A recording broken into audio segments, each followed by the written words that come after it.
Hey there, tonight we're uncovering how war reshaped the New Year's celebrations in the 20th century.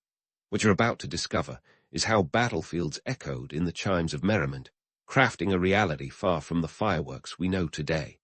If these stories help you unwind, I'd love a quick like or subscribe, but only if they're genuinely working for you. I'm curious where in the world you're listening from, so drop your location and local time in the comments. It's amazing seeing our little community span the globe through these historical tales. Now settle in, maybe turn on some white noise or grab your favorite blanket, and let's drift into tonight's story together. As the clock ticked towards 1919, the world found itself in a peculiar kind of limbo, standing on the shaky ground between the war that was supposed to end all wars and the uncertain peace that followed. New Year's Eve had always been a time for revelry, but in the aftermath of World War I, it was more of a collective sigh of relief than a reason to pop the champagne. After 4 grueling years of trench warfare, where soldiers were more likely to meet a rat than a rival, the armistice on November 11, 1918, was like a cosmic exhale. But peace didn't mean a return to normalcy. It was merely the start of a very different battle on the home front. The world was battered, bruised, and broke. Let's talk numbers. The Great War had cost an estimated $208 billion, a figure that, at the time, could have bought you a few slices of the moon. The human toll was staggering, with over 16 million lives lost. Every family had a ghost at their table, an empty chair that made the clinking of New Year's glasses a bit more hollow. People were caught between celebrating survival and mourning the sheer scale of loss. It was like trying to dance with a ball and chain. In this post-war landscape, the usual festive mood was as rare as a unicorn at a cattle ranch. The reality was stark. Europe was in ruins, economies were in tatters, and many countries were grappling with political upheaval. Take Germany, for instance. The Kaiser had abdicated, leaving a power vacuum that was about as stable as a house of cards in a hurricane. Across the continent, rationing continued as a grim reminder of the shortages that had characterized wartime life. Sugar, butter, and meat were doled out with all the generosity of Ebenezer Scrooge on a bad day, and just when everyone thought it couldn't get worse, along came the Spanish flu, knocking on doors like an unwelcome salesman. This pandemic, which ironically had nothing to do with Spain other than being first widely reported there, spread faster than gossip in a small town. By New Year's Eve of 1918, the flu had infected about a third of the world's population and claimed the lives of approximately 50 million people. That's more than 3 times the number who died in the war itself. So, while people were eager for a fresh start, many were too busy trying to stay 6 feet above ground to think about resolutions. This was a time when the idea of a happy New Year seemed like a cruel joke.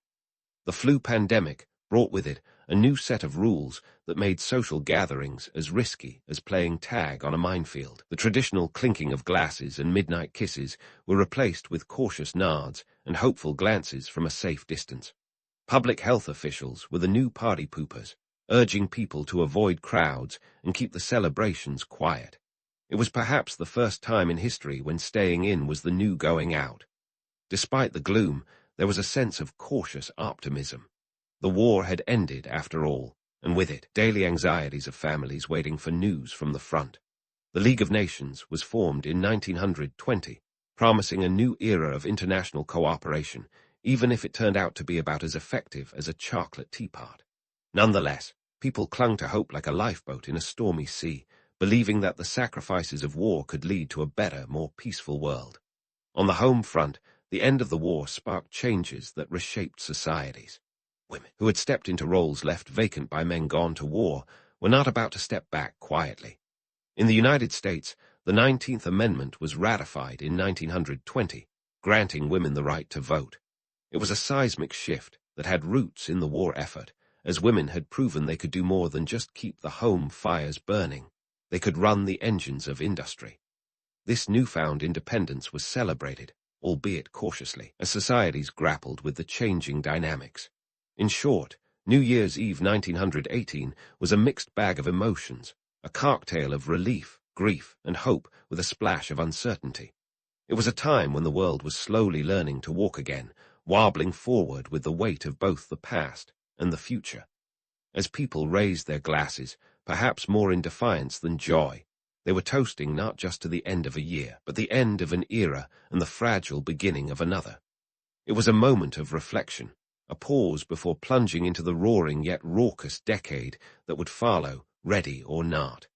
And so began the era that's often painted with the bright hues of jazz, flappers, and a general sense of let's pretend nothing bad ever happened. The Roaring Twenties were like a party thrown by someone who just realized the rent's past due, but decides to pop open the good champagne anyway, because why worry today when you can dance instead? This decade was a wild roller coaster of economic highs and moral lows, where the New Year's Eve ball was the belle of the ball and everyone wanted a ticket to the dance. In the United States, this period saw a booming economy that seemed to have an endless supply of confetti. The gross national product grew by 42%, and consumer culture got a turbo boost. People were buying cars, radios, and household appliances faster than you could say installment plan. The Model T Ford, for example, went from being a luxury item to almost a necessity, with 15 million sold by 1927. The average Joe had discovered credit, and boy, was he making up for lost time. New Year celebrations during this decade became more extravagant, a sort of national pastime where even the most budget-conscious found an excuse to loosen the purse strings. Cities lit up like Christmas trees on caffeine, with Times Square in New York becoming the epicenter of the festivities. The first official ball drop happened in 1907, but it was during the 1920 that it turned into the spectacle we know today. People flocked there in droves, as if drawn by some magnetic force, eager to start the new year with a bang, or at least a very loud cheer. But here's the mythbuster. While the Roaring Twenties are often depicted as a non-stop party, the reality was a bit more complex. For one, not everyone was living it up Gatsby style. Outside urban centers, many people still struggled with the harsh realities of rural life. Farmers, in particular, didn't share in the prosperity. Prices for crops fell after the war, and the agricultural sector was in a depression long before 1929 made it fashionable. So, while city dwellers were busy jazzing it up, many rural folks were left tapping their feet to a very different tune. And then, just as everyone was getting comfortable with the idea that the party might never end, the Great Depression crashed the bash. Like a bad guest who doesn't know when to leave, the stock market implosion of October 1929 sent shockwaves worldwide. The Dow Jones Industrial Average plummeted nearly 25% in 2 days, wiping out billions in wealth. Cue the end of opulence and the beginning of a decade-long headache. New Year's Eve, like everything else, took a hit. The grand celebrations of the 1920 were replaced with a more somber tone. Economic hardship meant fewer people could afford to indulge in lavish parties or expensive bubbly. Instead, many Americans found themselves huddled around their radios, listening to broadcasts that had swiftly become the new lifeline of entertainment. The magic of radio was that it brought the world into your living room, a modern marvel that turned even the humblest abode into a gateway to the globe. Radio broadcasts revolutionized New Year's Eve, making it possible for people to participate in celebrations without leaving the comfort or financial constraints of their homes. Companies like RCA and CBS capitalized on this, offering programs packed with music, comedy, and live reports from Times Square. It was like having a front-row seat to the festivities without the hassle of braving the cold or jostling with the crowds.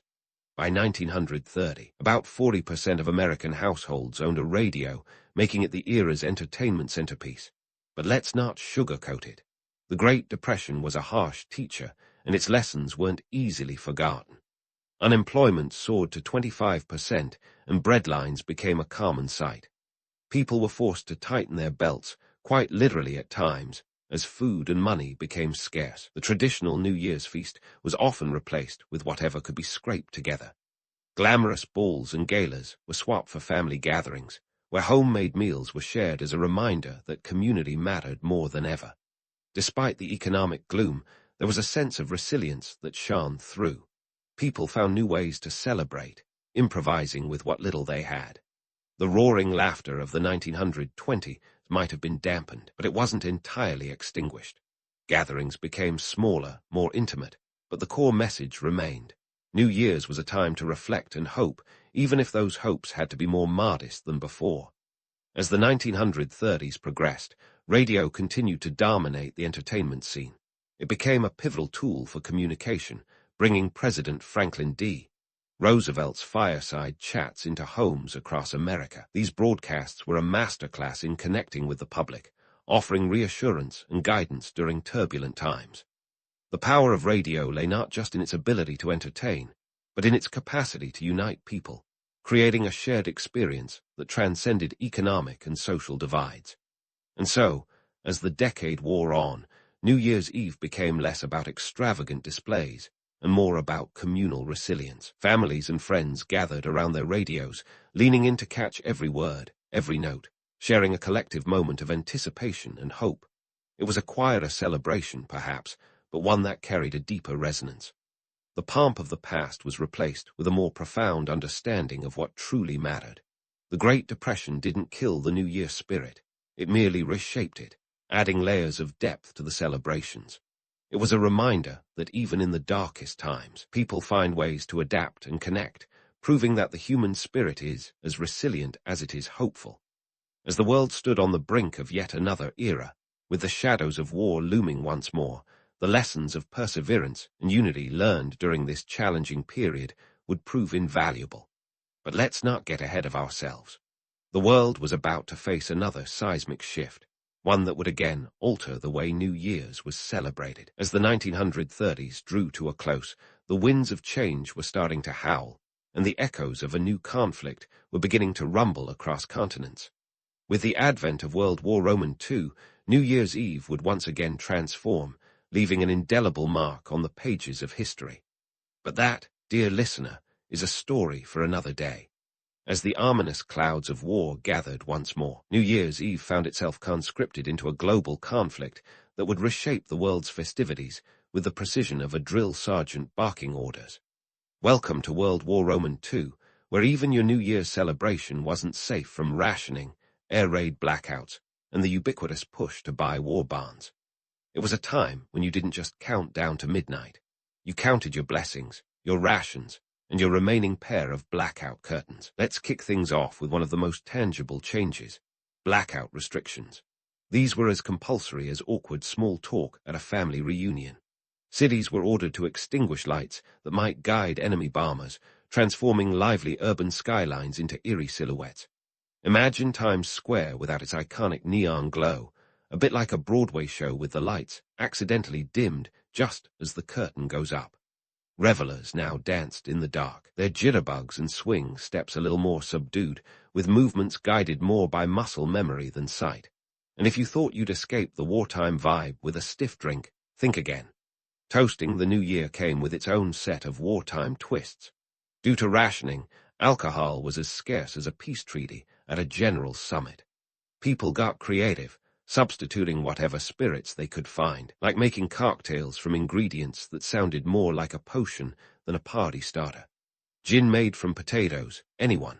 It was the kind of innovation that would make even a seasoned bartender raise an eyebrow.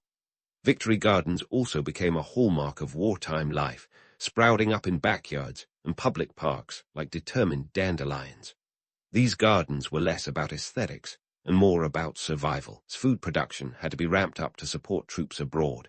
New Year's menus reflected this homegrown ethos, with feasts featuring vegetables you'd usually push to the side of your plate suddenly becoming the main event. Perhaps the real victory was learning to appreciate cabbage in all its glory, or at least tolerating it with a brave smile.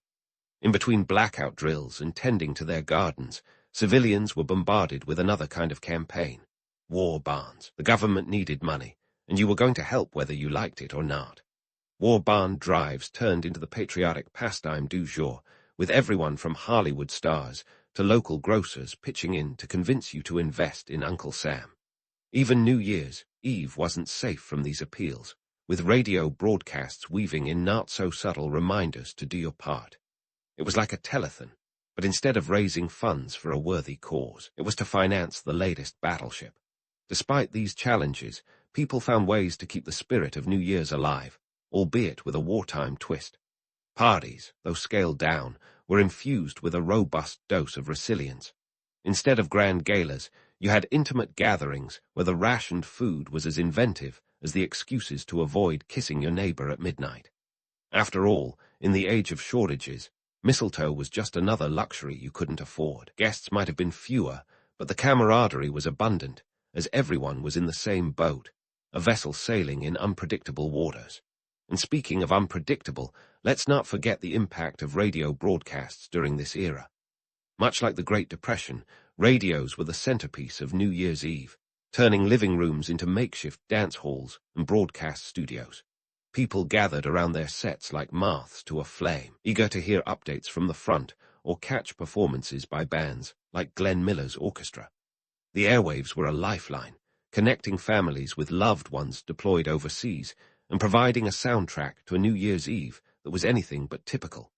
Of course, the romanticized image of a war-torn New Year's Eve, where everyone stoically raises a glass to the future, doesn't quite capture the full picture.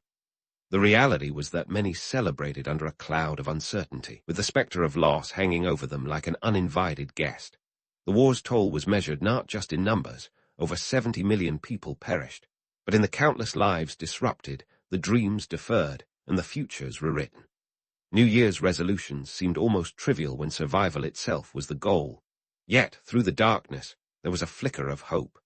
The war, while devastating, also fueled a sense of unity and determination. People were bound together by shared sacrifice, and their collective resolve to see through the conflict to a brighter future. There was a sense that, despite the hardship, humanity could triumph over adversity. This spirit was encapsulated in the words of Winston Churchill, who famously declared, "We shall never surrender," a sentiment that resonated far beyond the shores of Britain.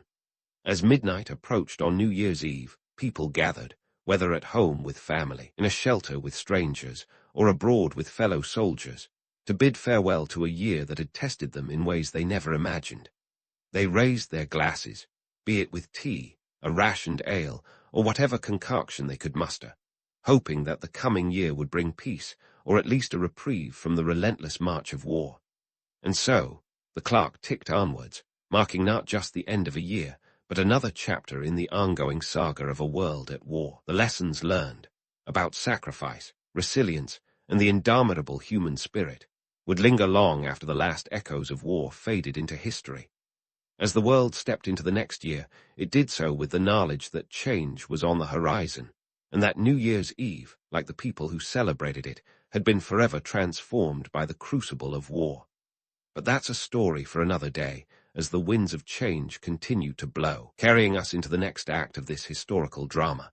As the war-weary world teetered into 1946, the echoes of conflict still reverberated, but humanity was itching for a fresh start. And what better stage than New Year's Eve? The war's end wasn't just an occasion to pop open whatever bottle of bubbly was within reach. It marked the dawn of a new era, the age of television, which would transform New Year celebrations faster than you can say remote control. Let's set the scene. Post-WW2, the United States was riding high on an economic boom, like a surfer catching the perfect wave.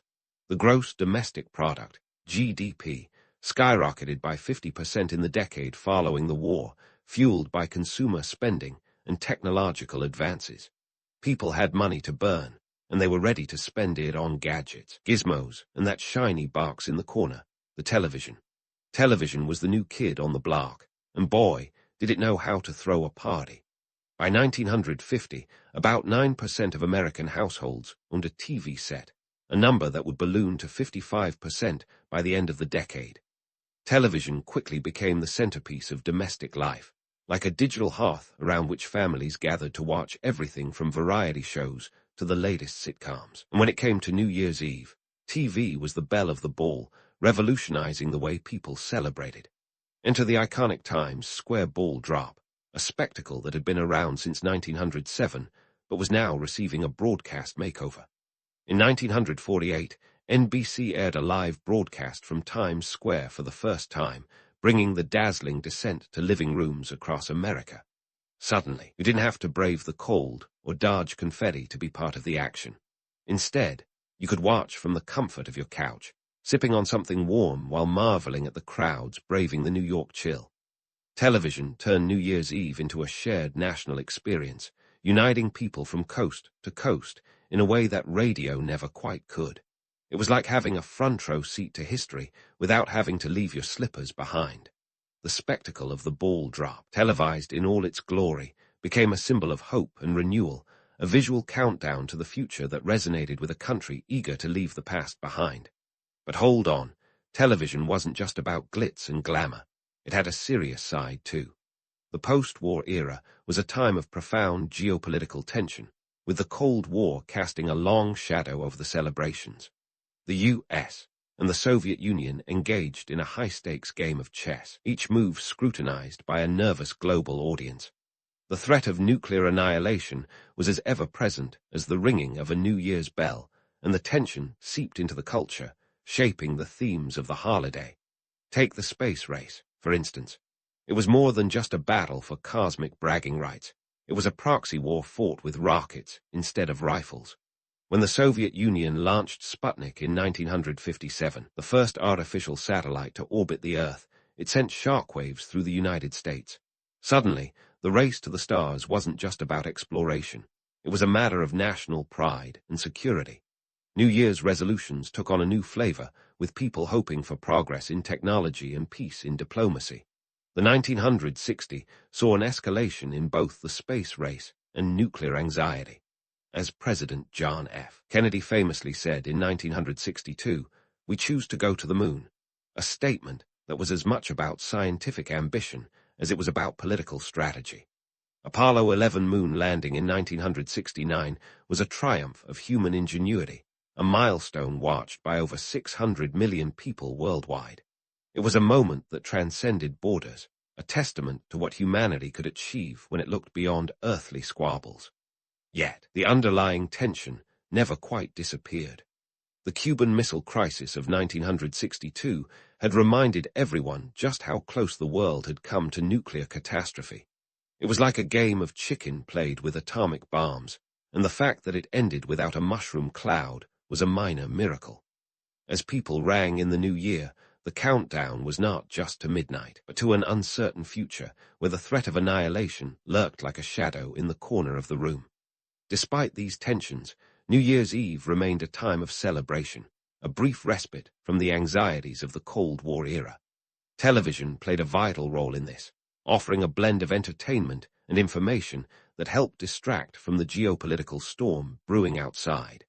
Variety shows, featuring stars like Frank Sinatra and Judy Garland, brought a touch of Hollywood glamour into the home, while news segments kept viewers informed about the latest developments on the world stage. But let's not kid ourselves. The post-war myth that everyone was living the American dream was just that, a myth. While the economy was booming for many, the reality was more nuanced.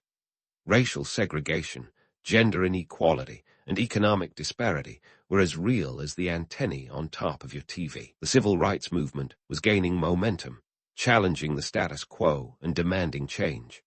The 1960s were a turbulent decade, a time of protest and transformation that was as much a part of New Year's celebrations as the clinking of glasses. As the clock struck midnight, people toasted to the future, carrying with them the lessons of the past and the hopes for a better world. Television had transformed the way New Year's was celebrated, turning it into a communal experience that bridged the gaps between people and places. It was a time of reflection and renewal, a reminder that no matter the challenges, there was always the possibility of a fresh start.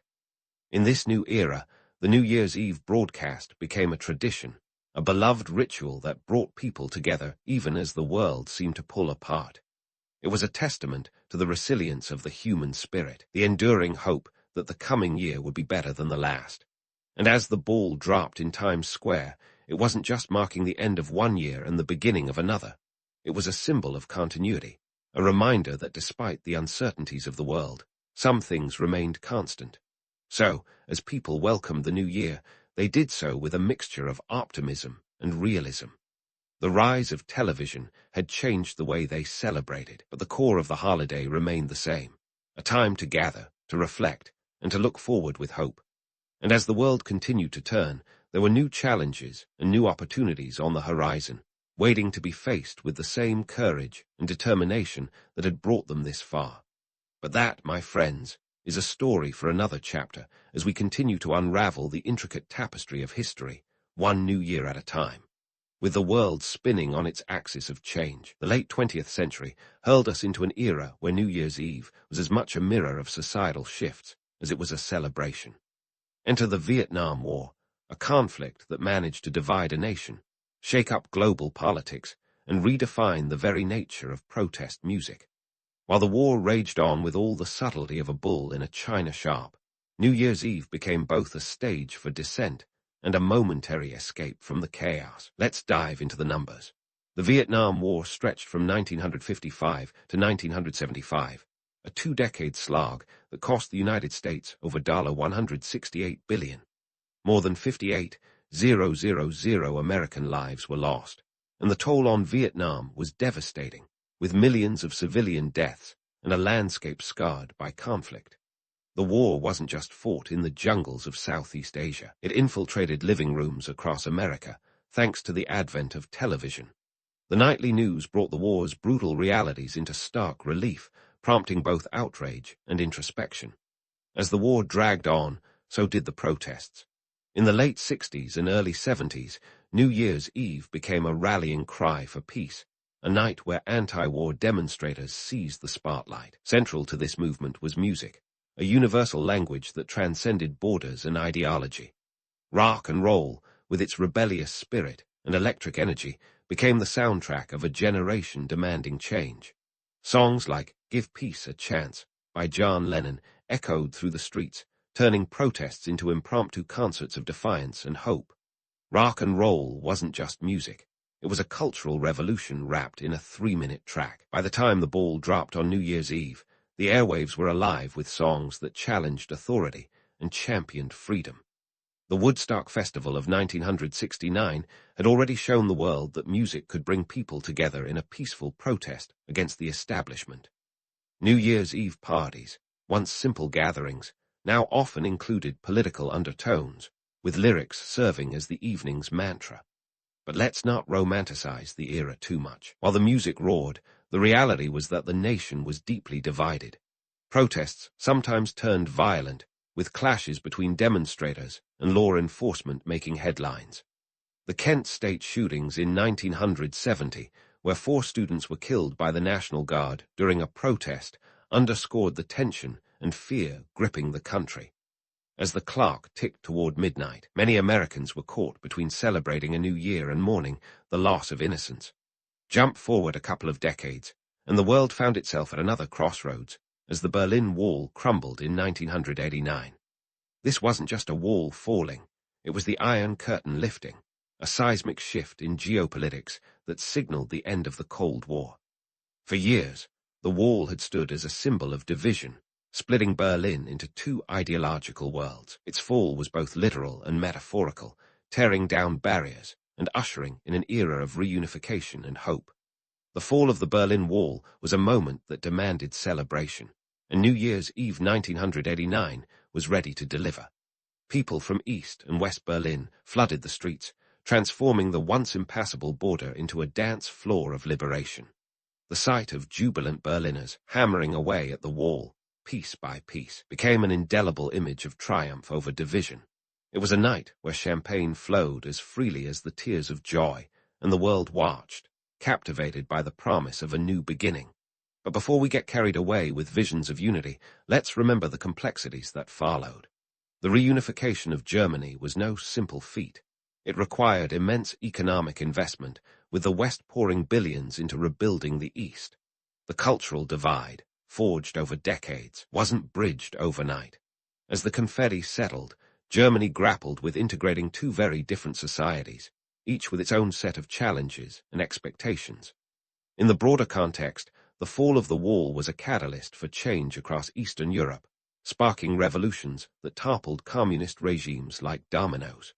The Soviet Union itself unraveled in 1991, marking the end of an era and the birth of new nations. For New Year's Eve revelers, the world had turned a corner, leaving behind the tensions of the Cold War and stepping into a future ripe with possibility. As we look back, It's clear that these historical shifts have left their imprint on today's New Year traditions. The music, once a rebellious anthem, is now a nostalgic nod to past struggles. The celebrations have become both a reflection of history and a blank slate for the future. So when we gather to ring in the new year, are we honoring the past, embracing the future, or simply finding solace in the present? The answer, like a good party playlist, is a mix of all three. New Year's Eve is a time to remember where we've been, to hope for where we're going, and to cherish the fleeting moments in between. It's a night that invites us to dance on the edge of the unknown, to toast to the possibilities, and to acknowledge the resilience of the human spirit. In the end, whether we're waving goodbye to a year of triumph or turmoil, New Year's Eve remains a constant, a reminder that despite the challenges, we persist.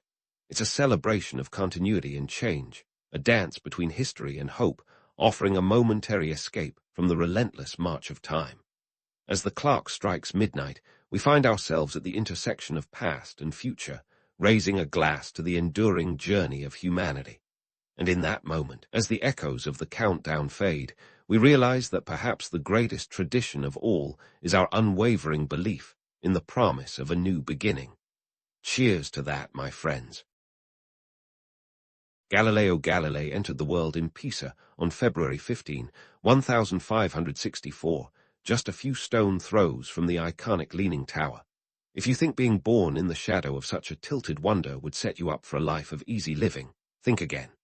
Galileo's family wasn't exactly dining on gold-plated pasta. His father, Vincenzo Galilei, was a musician and music theorist. Now, back then, being a musician was less about rocking out and more about trying to pay the bills while hoping patrons didn't get bored and toss you out on the street. Vincenzo was a man with a mind for numbers, though, and he had this revolutionary idea that music should be guided by mathematical principles. A bit of foreshadowing for young Galileo's path, wouldn't you say? Growing up, Galileo was surrounded by a cacophony of strings and scales, but as he hit his teens, it became clear that his interests weren't exactly in harmony with his father's. He was more inclined to figure out why the universe didn't play by Aristotle's rules. You know, the ancient Greek philosopher who decided to weigh down centuries of scientific thought with his musings, some of which resembled more of a brain fog than enlightenment. Galileo had a knack for looking at things from a different angle, which was quite fitting for a kid from Pisa. Fast forward to his university years in 1581, and Galileo, now a strapping young lad of 17, found himself at the University of Pisa. His father hoped he'd become a doctor, because who doesn't want a son who can cure your gout and bring in a steady income? But Galileo had other plans. He was the kind of guy who would rather ask why than how much. So, instead of memorizing medical textbooks, he spent his time questioning the long-standing beliefs of folks who lived before they knew tomatoes weren't poisonous. The University of Pisa was an institution steeped in the teachings of Aristotle, which, frankly, was like trying to build a modern rocket using only the instructions for a medieval catapult. Galileo wasn't having any of it. He challenged the status quo, which in academic circles was about as popular as a skunk at a garden party. Galileo famously conducted experiments that flew in the face of Aristotle's assertion that heavier objects fall faster than lighter ones. Legend has it, he demonstrated this by dropping spheres of different weights from the Leaning Tower of Pisa itself. Now, whether he actually did this, or it's just a story that sounds too good to be true, the point remains. He was challenging ideas that had been gathering dust for centuries. Dropping spheres from a tower might sound like an elaborate fraternity prank, but in Galileo's case, it was a pivotal moment in the history of physics. It's one thing to theorize in a musty study. It's another to make a public spectacle. His experiments suggested that gravity didn't discriminate based on an object's heft, a radical notion that required the kind of courage that got you more than a few stern looks from your professors. You see, questioning Aristotle wasn't just an intellectual exercise. It was a challenge to the very foundation of academic thought, a bold move that could get you tossed out of the university quicker than you could say, Eureka. Galileo's time at Pisa was short-lived, ending in 1585 without a degree. But who needs a piece of paper when you're busy reinventing the wheel? Besides, a diploma wouldn't have paid his bills any better than his father's music career. So, Galileo did what any self-respecting, jobless intellectual would do. He hit the road, teaching math, dabbling in inventions, and continuing his quest to unlock the mysteries of the universe. Little did he know, this was only the beginning of a journey that would see him clash with the Catholic Church, redefine scientific thought, and eventually become the poster child for every rebellious student who ever dared to question the teacher. When Galileo packed his bags and set his sights on Padua in 1592, he wasn't exactly trading up for a life of luxury, but he was certainly trading up in opportunity. Padua, home to Italy's second oldest university, was a hotbed for intellectuals who were more interested in facts than in Aristotle's ancient musings. Galileo took up a position teaching mathematics, but let's not kid ourselves. He was also moonlighting as the Renaissance equivalent of a Kickstarter inventor. While his lectures enlightened students on the mysteries of geometry and astronomy, his workshop was a different kind of classroom. Here, he tinkered with gadgets, fashioning everything from thermometers to the military compass. Now, before you imagine a sleek, iPhone-like device, let's be clear. This compass was more like a multi-tool for artillery officers. It could calculate elevations, aim cannons, and even plan fortifications. This was an era when warfare was as much about math as it was about muscle. Galileo was also not above capitalizing on his own cleverness. This compass, which he improved upon in 1597, was a commercial success, and he sold it to military clients who probably found it more useful than another treatise on Aristotle. He even wrote a manual for it. Imagine buying a gadget today and having the inventor personally explain it to you. It's like Steve Jobs pitching the iPhone in your living room. But even with this hustle, Galileo's finances were shakier than a Jenga tower in a windstorm. His salary at Padua was modest, and while his inventions brought in some cash, it wasn't exactly making him the Renaissance Jeff Bezos. Galileo had a knack for making as many enemies as he did friends, which is saying something. The academic world back then was a brutal place, a bit like high school, but with more Latin and less cafeteria food. It was populated by scholars who clung to their Aristotelian doctrines like a life raft in a storm. Galileo, with his penchant for questioning everything, was the storm. His insistence on observation and experiment over blind adherence to outdated ideas didn't win him many allies among his peers. One might think that someone so revolutionary would be celebrated, but in reality, bucking the system often means you're the one sitting alone at lunch. Yet, in a twist of fate, his controversial ideas and abrasive personality only made him more famous, or infamous, depending on who you asked. Students flocked to his lectures, eager to learn from the man who dared to say that maybe, just maybe, Aristotle didn't have all the answers. During his Paduan tenure, Galileo's inquisitive nature led him to the telescope. Now, don't picture the Hubble or anything even remotely resembling modern optics. His first telescopes were more like looking through a straw at a muddy puddle. The initial models magnified objects about 3 times, which was better than nothing, but not exactly groundbreaking. However, Galileo's knack for improving things wasn't limited to military gadgets. He worked tirelessly to enhance his telescopes, eventually managing to increase their magnification to an impressive 20 times. This was the Renaissance equivalent of upgrading from a disposable camera to a decent DSLR. These telescopic adventures weren't just about peering at the stars for fun.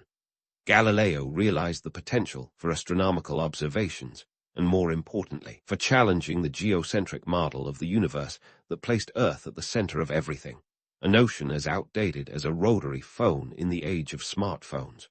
With his improved telescope in hand, Galileo turned his gaze to the heavens and started making observations that would eventually shake the very foundations of science and religion. But let's not get ahead of ourselves. At this point, Galileo was still grappling with the basics, like figuring out what those fuzzy blobs in the sky really were. His early telescopic work was met with skepticism, as you'd expect. After all, the idea that a mere glass tube could reveal truths about the universe that contradicted centuries of accepted wisdom was a hard pill to swallow. It was like trying to convince people that the Earth wasn't the center of the universe, but just another player in a cosmic dance. Meanwhile, Galileo's financial woes continued to cast a shadow over his scientific pursuits. Despite his growing fame, he was perpetually short on funds, partly because he was supporting a growing family that included several siblings and a couple of illegitimate children, because why not add a little personal drama to the mix?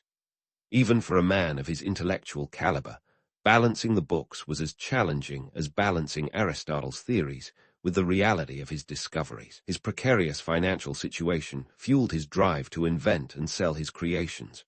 It was a relentless cycle. Invent, sell, pay debts, repeat. Yet through it all, Galileo remained steadfast in his pursuit of knowledge. He wasn't just challenging the status quo. He was redefining it, one invention and one observation at a time.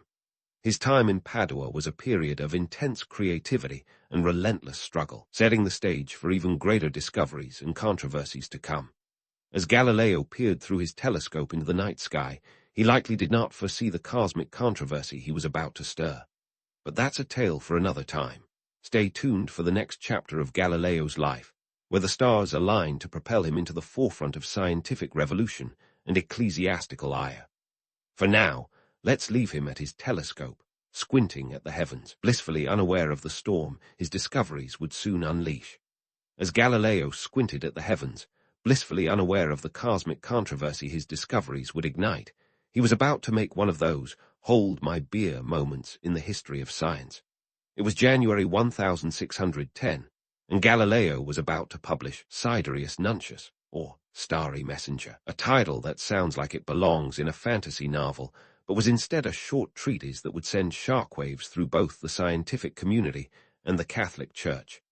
In this thin volume, Galileo detailed his telescopic observations of the night sky, including the rugged surface of the moon, the countless stars invisible to the naked eye, and most famously, the 4 moons orbiting Jupiter. Now, let's pause for a moment here. Galileo's telescope had revealed something that no one else had seen before.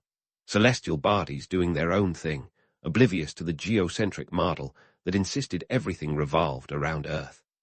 Jupiter, with its entourage of moons, was like the universe's biggest snub to the Earth-centric cosmos. For a society that still thought the sun was basically Earth's spotlight, and that the celestial realm was as perfect as a Renaissance fresco, this was like discovering your childhood hero was just a guy in a suit. Talk about a cosmic stick to poke the church with. The Catholic Church at the time was still reeling from the Protestant Reformation, trying to maintain theological and cosmic order in a universe that seemed increasingly willing to go rogue. Galileo's observations didn't just challenge the geocentric model, but they also hinted at a universe much larger and more complex than previously thought, a universe that didn't necessarily have humans at its center stage. It was the 17th century equivalent of finding out you were just an extra in the cosmic drama and not the star of the show.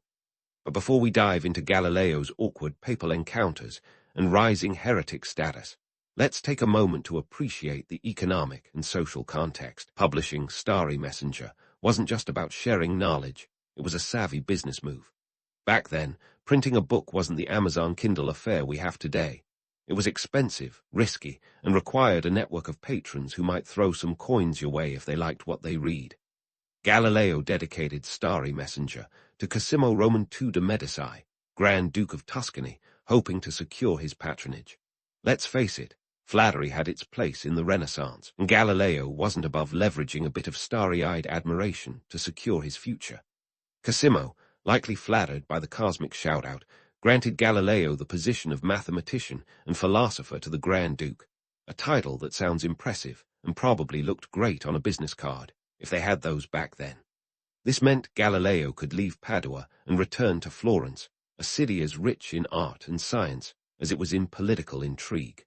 More importantly, it meant a steady income, which was as rare as a solar eclipse in the age of patronage. Back in Florence, Galileo found himself becoming something of a scientific celebrity, which was both a blessing and a curse.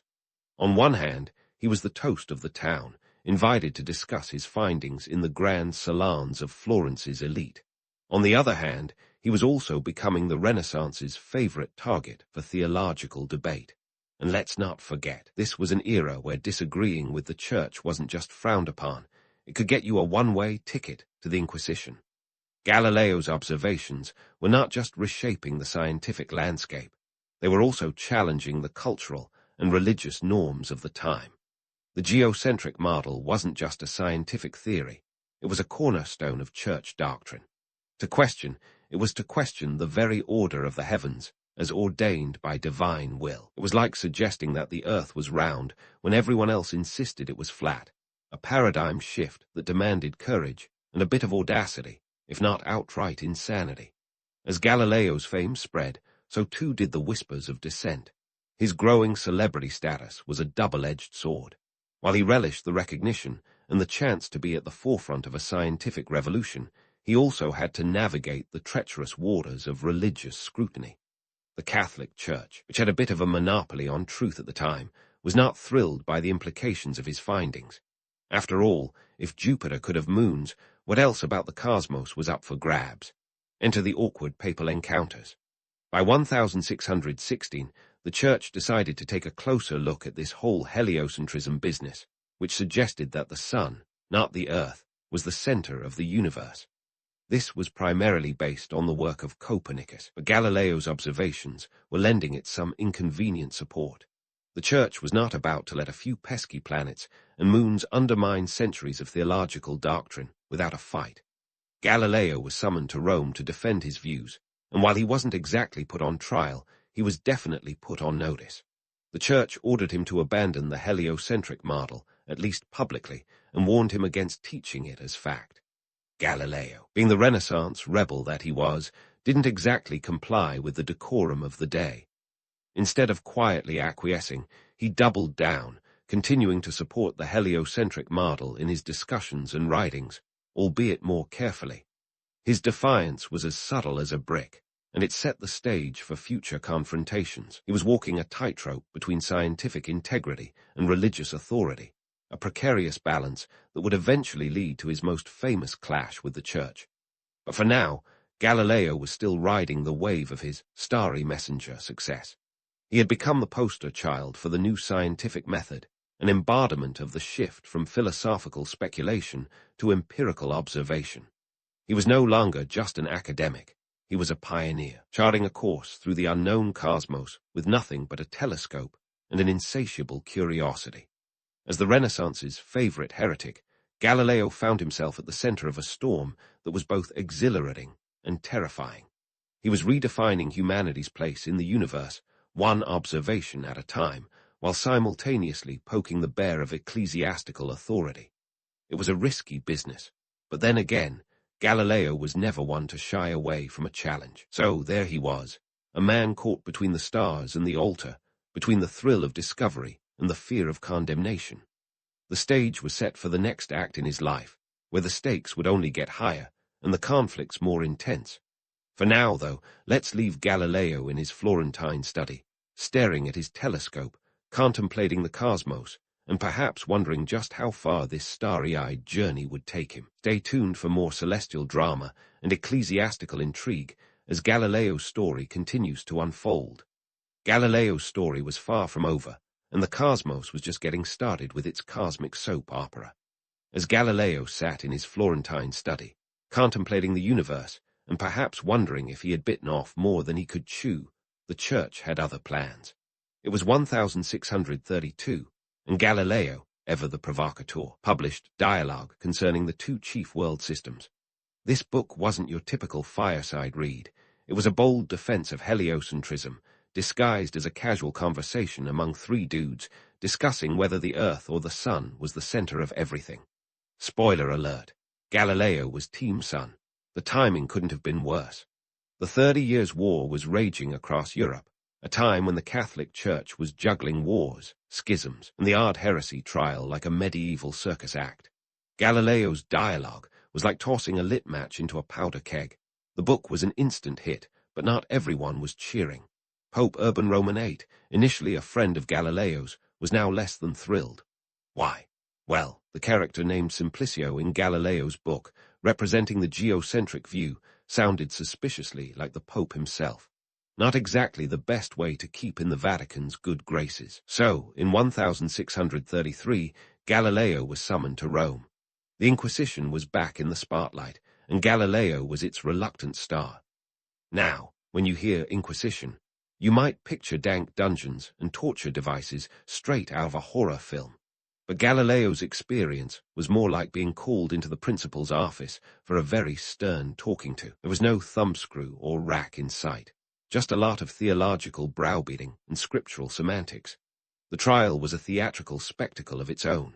Imagine Galileo, a 70-year-old man, standing before a panel of cardinals who probably hadn't peered through anything more scientific than a stained glass window. Galileo's defense was less a robust shield and more a flimsy excuse, like trying to fend off a dragon with a butter knife. He argued that the heliocentric model was merely a mathematical tool, not a literal truth, an argument as convincing as saying your dog ate your homework. But let's be real, Galileo knew the jig was up. The church wasn't about to let him off the hook that easily. He was found vehemently suspect of heresy and forced to recant his support for heliocentrism. Legend has it that, after his recantation, Galileo muttered, "E per si muove," or "and yet it moves," under his breath. Whether he actually said it or not is up for debate, but it makes for a great tagline. Now, onto the punishment. One might expect a dungeon cell or an exile to some remote monastery, but Galileo's sentence was surprisingly cushy. He was placed under house arrest, and not just any house arrest. He was confined to his villa in Arcetri, near Florence. This wasn't exactly solitary confinement. Picture a villa with a view, complete with gardens and a library. Heresy, it seems, had its perks. Despite being under house arrest, Galileo was far from idle. He continued his work, albeit more discreetly. His villa became a hub of intellectual exchange, attracting visitors eager to learn from the man who had dared to challenge the heavens. It was like hosting a Renaissance TED talk from the comfort of your own home. Galileo even managed to write 2 New Sciences, a work that laid the groundwork for classical physics. This was the man's final middle finger to the establishment, all while technically under lock and key. The absurdity of Galileo's punishment highlights the complex dynamics of the era. The church needed to make an example of him to maintain its authority, but it wasn't keen on turning him into a martyr. Galileo's house arrest was more about optics than actual confinement, a way to show the world who was boss without resorting to more brutal measures. Economically, Galileo's situation wasn't dire. He had a steady income from his estate and the support of his daughter, Sister Maria Celeste, who was a nun in a nearby convent.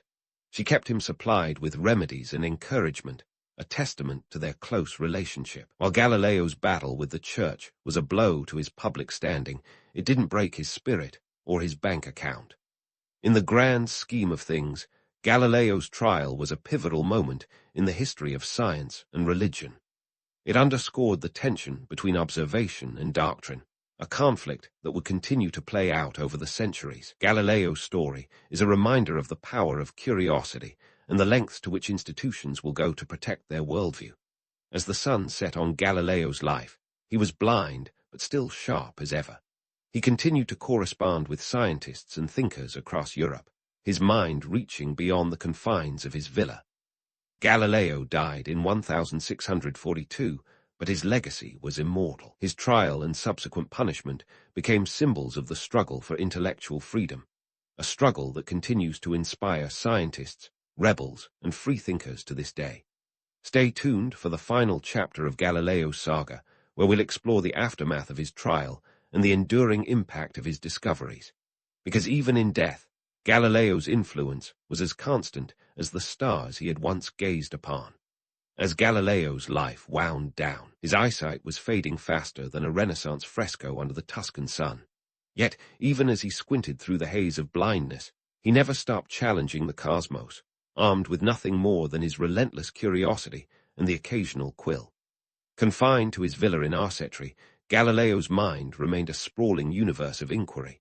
His final work, 2 New Sciences, penned while under house arrest, laid the groundwork for classical mechanics. Not bad for a guy who couldn't even see the apple fall. Now, let's talk about the church's belated mea culpa. Fast forward to 1992. Yes, you heard that right. Nearly 350 years after Galileo kicked the celestial bucket. The Vatican finally got around to issuing an apology, acknowledging that maybe, just maybe, they had been a little hasty in their judgment. Pope John Paul II formally expressed regret over how Galileo was treated, essentially admitting that the Earth does, in fact, orbit the Sun. It was as if the church had finally updated its cosmic software after running on a medieval operating system for centuries. Better late than never, right? But don't let the church's foot-dragging distract you from the real star of the show, Galileo's legacy. His tale is both a cautionary epic and a testament to the power of intellectual tenacity. Galileo's life teaches us that being right isn't always the fastest track to popularity, especially when your correctness threatens to topple centuries-old institutions. Yet, as far as revenge stories go, living on in textbooks is a pretty satisfying outcome.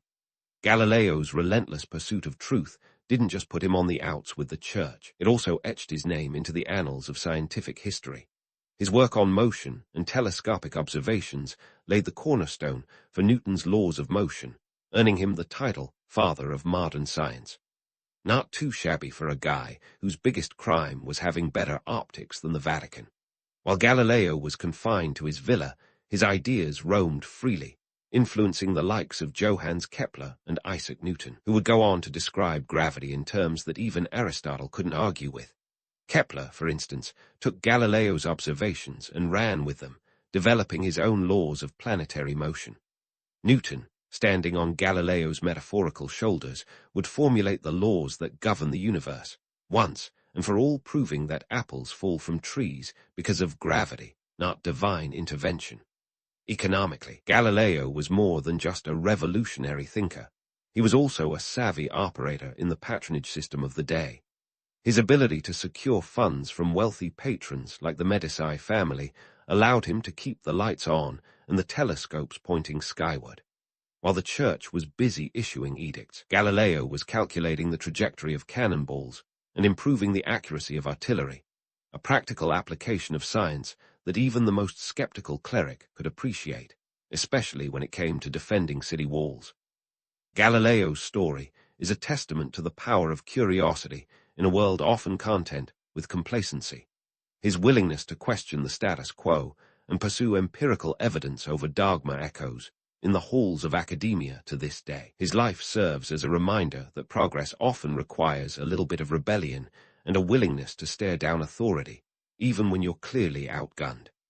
In the end, Galileo's legacy is a cosmic middle finger to those who would stifle inquiry for the sake of tradition. He reminds us that sometimes the biggest revolutions start not with a bang, but with a quiet observation through a homemade telescope. His life is a blueprint for anyone who dares to challenge the accepted truths of their time, proving that while the wheels of institutional change may turn slowly, they do indeed turn. And so, as we leave Galileo in his villa, surrounded by the Tuscan hills, we can imagine him content in the knowledge that his ideas would shape the world long after he had departed it. His story is one of resilience, innovation, and a stubborn refusal to accept anything less than the truth. In a universe that often seems indifferent to our struggles, Galileo reminds us that sometimes being right is the best revenge. His eyes may have dimmed, but his legacy burns brighter than ever, a guiding star for future generations of curious minds. Amidst the vast savanna of southeastern Africa, where the skies stretch endlessly and the landscape seems to breathe with ancient stories, lies a tale that's as solid as the stones it's built upon. Welcome to Great Zimbabwe, a medieval marvel that throws a curveball into the notion of Africa as a continent of tribes living in perpetual simplicity. This isn't just a dot on the map of modern-day Zimbabwe.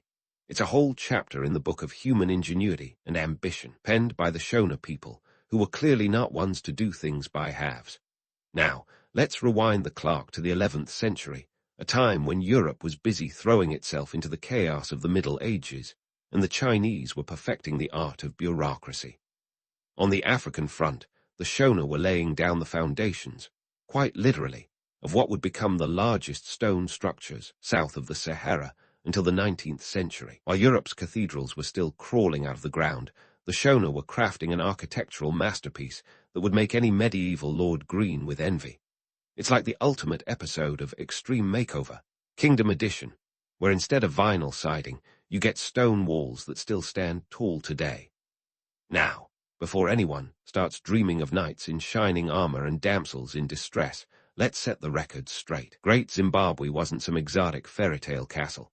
It was a bustling hub of trade, politics, and power, cleverly designed and expertly constructed. The great enclosure with its towering walls was a testament to the Shona's engineering prowess. These walls, reaching heights of over 11 meters, that's about 36 feet for you imperialists, circled a complex that was part fortress, part status symbol. They didn't use mortar. The stones were meticulously cut and fit together like a giant jigsaw puzzle, held together by the sheer genius of human hands. Talk about a rock-solid reputation. And then there's the hill complex, perched high above like a stone crown on an earthly throne. It's the kind of place that would make even the most seasoned mountain goat think twice. This complex wasn't just about showing off height. It was strategically significant, offering panoramic views of the surrounding lands. It's almost like the ancient Shona had their own version of a penthouse suite with a killer view. And let's be honest, who doesn't want to keep an eye on their kingdom and maybe spot an approaching rival or two? Speaking of rivals, this is where our story takes on a bit of human drama. You see, the Shona weren't just building for the sake of it. This was about prestige, power, and perhaps a dash of ancient rivalry. Imagine the neighboring kingdoms looking over, trying to one-up each other with bigger walls, grander towers, and more impressive cattle corrals. It's the medieval African equivalent of keeping up with the Joneses, except instead of a new car or a bigger flat-screen TV, it was all about having the most imposing heap of stone. But let's not get too starry-eyed here. While great Zimbabwe sparkled with its stone brilliance, it also mirrored the harsh realities of its time. The kingdom thrived on trade, dealing in gold, copper, and ivory, connecting the African interior with the Indian Ocean trade networks. This wasn't just a small-time operation. It was a bustling economic engine. However, as with many great civilizations, success breeds complexity. As wealth flowed in, so did the challenges of managing it, social hierarchies, resource distribution, and undoubtedly the ever-present threat of power struggles. In the midst of all this, one can't help but notice the myths that swirl around Great Zimbabwe. For years, many Western explorers and historians refused to believe that such a complex society could have been built by Africans. They concocted tales of lost white tribes, ancient Phoenician builders, or even the fabled Queen of Sheba. It's the kind of historical fantasy that makes for a great novel, but doesn't hold up under scrutiny. The truth is far more straightforward and far more impressive. The Shona people did it themselves, with their own hands, vision, and determination. Great Zimbabwe stands as a monument not just to architectural ingenuity, but to the rich tapestry of African history, a reminder that long before colonial shadows fell, there were empires and kingdoms thriving, innovating, and shaping the world in their own right. So next time someone mentions the Middle Ages, remember, it wasn't just knights and castles. There was a whole world out there, and Great Zimbabwe was very much a part of it. And speaking of being part of the medieval world, it's time to talk about what really made Great Zimbabwe tick: the bling. That's right, the kingdom was like the Fort Knox of its time, but with a bit more flair and a lot more sunburn. Gold wasn't just a shiny metal to the Shona, it was the lifeblood of their economy and the glittering thread that connected them to the wider world. Let's get down to the nitty-gritty of this golden age. Picture a bustling market scene, but instead of Wall Street brokers yelling about stocks, you've got Shona traders haggling over gold nuggets. These folks weren't just trading with the neighbors next door, oh no. They were wheeling and dealing with Swahili merchants who brought in textiles, ceramics, the odd bit of exotic flair from as far away as the Middle East and Asia. In return, the Shona handed over tons of gold, and when I say tons, I mean it. Archaeologists have unearthed evidence suggesting that Great Zimbabwe was responsible for moving an estimated 20 tons of gold per year. That's like a medieval gold rush without the cowboy hats. But it wasn't all sunshine and rainbows in the land of gold. You see, myths have a funny way of sticking around, often more stubbornly than chewing gum on a hot sidewalk. For years, tales of boundless riches hoarded by the Shona circulated like a game of historical telephone, each retelling adding a new layer of exaggeration. Sure, the kingdom was rich, but let's not go overboard. It wasn't exactly Scrooge McDuck diving into a pool of gold coins. Instead, the wealth of Great Zimbabwe was carefully managed and channeled into trade networks that stretched far and wide, reaching as far as China. That's right, Chinese porcelain shards have been found at the site, proving that the Shona had connections that would put LinkedIn to shame. Now, let's take a moment to appreciate the sheer logistics of this operation. Imagine moving gold overland across hundreds of miles of rugged African terrain without the luxury of modern transportation. No Google Maps, no GPS, just good old human determination, and maybe a few camels or donkeys for good measure. These trade routes were the medieval equivalent of the Silk Road, with the added bonus of possibly running into the odd lion or two. It was a dangerous, yet highly lucrative business. But here's where we hit a bit of a reality check. While the trade brought immense wealth, it also brought its fair share of issues.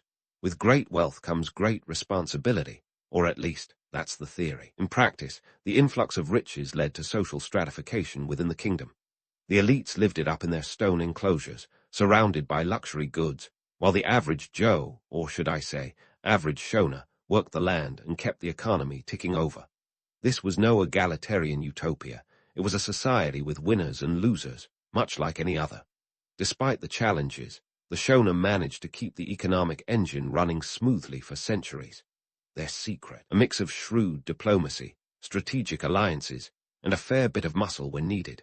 They knew how to play the game, balancing between cooperation and competition, much like a medieval version of Survivor, but with more gold and fewer immunity challenges. And speaking of balance, let's not forget the role of cattle in this economic symphony. While gold was the star of the show, cattle were the dependable understudy, providing a steady supply of food, labor, and even currency. And yet, even as we marvel at the wealth and complexity of Great Zimbabwe, it's important to remember that this wasn't just a story of gold and glory. It was a tale of people, real, living, breathing humans who built an empire from the ground up, stone by stone, trade by trade. They were the architects of their own destiny, shaping not just their own history, but the history of an entire continent. So next time you hear tales of lost treasures or mythical riches hidden away in some distant land, take a moment to consider the real story behind the legend. Because often, the truth is even more fascinating than the fiction. Great Zimbabwe wasn't just a kingdom of stone and gold. It was a testament to human ingenuity, resilience, and the eternal quest for a better life. In our next installment, we'll peel back another layer of this historical onion, exploring the social and political dynamics that shaped this remarkable society. But for now, let's leave it with this thought. If Great Zimbabwe was a medieval economic powerhouse, then its people were the power behind the throne, proving that sometimes the greatest treasures aren't the ones you can hold in your hand, but the ones that endure in the pages of history. Now, let's lift the curtain on the political stage of Great Zimbabwe, where the social and power dynamics could make even the craftiest Game of Thrones plotline seem like child's play. If you think medieval politics were all about crown-grabbing and castle-storming, wait till you hear how the Shona ran their show. It was less about sword fights and more about savvy negotiations, strategic alliances, and maybe a bit of good old-fashioned intimidation. At the heart of it all was the king, or Mambo, the big cheese in the kingdom's hierarchy. Think of him as the CEO of this medieval corporation, only instead of quarterly earnings reports, he was managing tribute, trade, and territorial integrity. The Mambo wasn't just a figurehead. He wielded real power, and his authority was as solid as the granite walls of his palace. But what's a king without his courtiers? Surrounding him were the elite, a group of nobles who helped keep the wheels of governance turning. These were the folks who understood the art of the deal long before it became a bestseller. The elite of Great Zimbabwe weren't just sitting around sipping on ancient cocktails, though. They had a job to do, maintaining the delicate balance of power and ensuring the kingdom's prosperity. They were like the board of directors, each with their own fiefdoms to manage and their own interests to protect. And just like in any boardroom, there was plenty of room for power plays, alliances, perhaps a bit of backstabbing. It was a world where, to paraphrase a modern saying, you had to keep your friends close and your enemies closer. But what about the average Shona folks, the commoners who made up the backbone of this society? Well, they were like the hard-working employees who kept the company afloat. While the elite were busy with their political chess games, the commoners were tilling fields, herding cattle, and engaging in local trade. It wasn't exactly a walk in the park, but this labor ensured the kingdom's survival and success. And in return, they got protection, a place in the social order, and perhaps a few perks from time to time, kind of like the medieval version of employee benefits. Now, here's where the plot thickens: the role of women in this society. Often overlooked in many historical narratives, the women of Great Zimbabwe were anything but background players. They were the unsung heroines, the ones who managed households, raised children, and yes, even influenced the corridors of power. Women in Great Zimbabwe could own and inherit property, a right that would make many a medieval European woman green with envy. And while they may not have held official titles, their influence was felt across the kingdom. Think of them as the original influencers before Instagram made it cool. This brings us to the juicy part of our story: office politics, medieval style. The power dynamics in Great Zimbabwe weren't just about who had the biggest cattle herd or the shiniest gold. It was about who could navigate the complex web of alliances, manage relationships, and perhaps pull a few strings behind the scenes. The elites had to be as adept in diplomacy as they were in managing their estates. They orchestrated marriages as political moves, brokered deals with neighboring tribes, and sometimes even orchestrated the occasional coup. It was a high-stakes game, and only the shrewdest survived. And let's not sugarcoat it: the Shona elite knew how to flex their muscles when necessary. The kingdom's military might was there to back up its political ambitions, ready to defend against external threats or quell internal dissent. The military wasn't just about swinging swords and charging into battle. It was a strategic tool, a reminder to everyone, from rival kingdoms to rebellious vassals, that Great Zimbabwe was a force to be reckoned with. But what kept this intricate social and political machine running smoothly? Communication, of course, or as smooth as communication could get in a time without emails or text messages. The kingdom relied on messengers, emissaries, and the age-old art of face-to-face negotiations. Sure, it was slower than our modern methods, but it got the job done. In a world where information was power, the ability to convey messages accurately and quickly was like having a secret weapon. Despite the challenges, the social and political structures of Great Zimbabwe endured for centuries. They adapted, evolved, and sometimes even stumbled, but they always found a way forward. The kingdom was a living testament to the complexity and resilience of human societies, proof that even in a world without modern conveniences, people were more than capable of creating sophisticated systems of governance. As we peel back the layers of Great Zimbabwe's social and political fabric, it's clear that this was a society that thrived on its own terms. It wasn't a utopia, but it was a dynamic, vibrant civilization that left a lasting legacy. And while the kingdom's stones may have withstood the test of time, it's the stories of the people, the kings, the commoners, the women, that truly bring this chapter of history to life. As we prepare to explore the next layer of this historical tapestry, let's keep in mind that behind every stone there was a story, and behind every story there was a person who shaped the world in their own unique way. As we prepare to dig into the mystery of Great Zimbabwe's decline, hold onto your safari hats. It's a wild ride through history's greatest guessing game. Picture this: a booming kingdom, a hub of trade and power, suddenly finds itself on the decline by the 15th century. It's like the medieval version of a once thriving startup that's now struggling to keep the lights on. So, what gives? Was it climate change, overpopulation, political infighting, or maybe they just ran out of stones to stack? Let's unpack these theories with a mix of skepticism and a healthy dose of humor. First up, climate change. We're not talking about the kind of global warming that's got ice caps melting faster than ice cream in a heat wave. No, this was more of a local weather hiccup, but a significant one at that. Around the time of Great Zimbabwe's decline, there's evidence suggesting a shift in climate patterns. Droughts may have hit the region hard, turning fertile lands into dust bowls and leaving the Shona with a serious case of crop failure. Imagine trying to run an agrarian society when your fields are more barren than a Monday morning coffee pot. Not exactly conducive to keeping a kingdom thriving. But wait, there's more. Overpopulation is another suspect in this historical whodunit. The kingdom's success might have been its own worst enemy.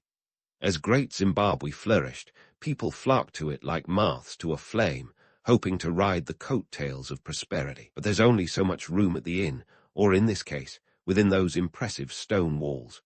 Archaeological digs suggest population pressure may have outpaced the available resources.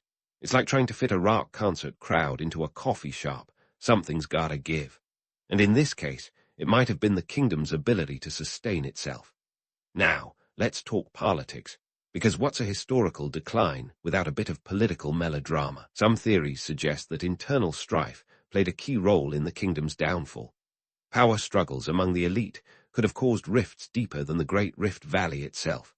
Think of it like a medieval soap opera, complete with backstabbing nobles and fractious alliances. Perhaps the Mambo's grip on power wasn't as ironclad as those stone walls. As factions vied for control, the kingdom's unity might have crumbled faster than an over-baked cookie. It's a tale as old as time. When leaders squabble, everyone else pays the price. Of course, it wouldn't be a proper historical mystery without some outlandish theories thrown into the mix. A few scholars have proposed that mystical forces or curses might have played a role. Let's be real, though, the only magic here was probably the kind that comes from a lack of evidence and a surplus of imagination. Yet, while these ideas make for great storytelling, they're about as plausible as a unicorn sighting. So, what does the archaeological evidence say? Well, it's a bit like piecing together a puzzle with half the pieces missing. Excavations have revealed signs of decline, abandoned dwellings, reduced trade activity, and less sophisticated construction techniques. It's like watching a blockbuster franchise slowly devolve into low-budget sequels. But despite these clues, the complete picture remains elusive. One thing's for sure. The decline of Great Zimbabwe wasn't due to any one factor. It was a perfect storm, a confluence of environmental stress, resource management challenges, and internal discontent. It's a reminder that even the mightiest kingdoms are vulnerable to the whims of nature and the foibles of human behavior. As we ponder the fate of Great Zimbabwe, it's worth noting that history is rarely a straightforward narrative. It's messy, complex, and often as unpredictable as a cat on caffeine. But that's what makes it fascinating. The story of Great Zimbabwe's decline is a testament to the resilience and fragility of human societies, a reminder that no matter how impressive the stone walls, it's the people within them who shape the destiny of a civilization. So, as we leave Great Zimbabwe's mysterious fall hanging in the balance, remember, history is a story told by the survivors. And while the stones may endure, it's the echoes of the people who carved them that continue to captivate our imaginations.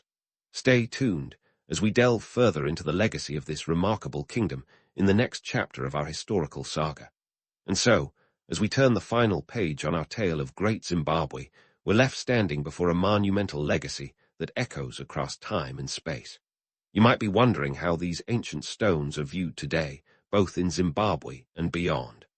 Well, buckle up, because this is where history meets modernity, and not always in the way you'd expect. In modern Zimbabwe, Great Zimbabwe is a symbol of national pride, a testament to the ingenuity and resilience of the ancestors. It's not just a pile of rocks, it's a rallying point for cultural identity. The name itself, Zimbabwe, derives from the Shona words Dzimba Dza Mabwe, which means houses of stone. And yes, this means the country is literally named after this medieval marvel. Talk about leaving a mark.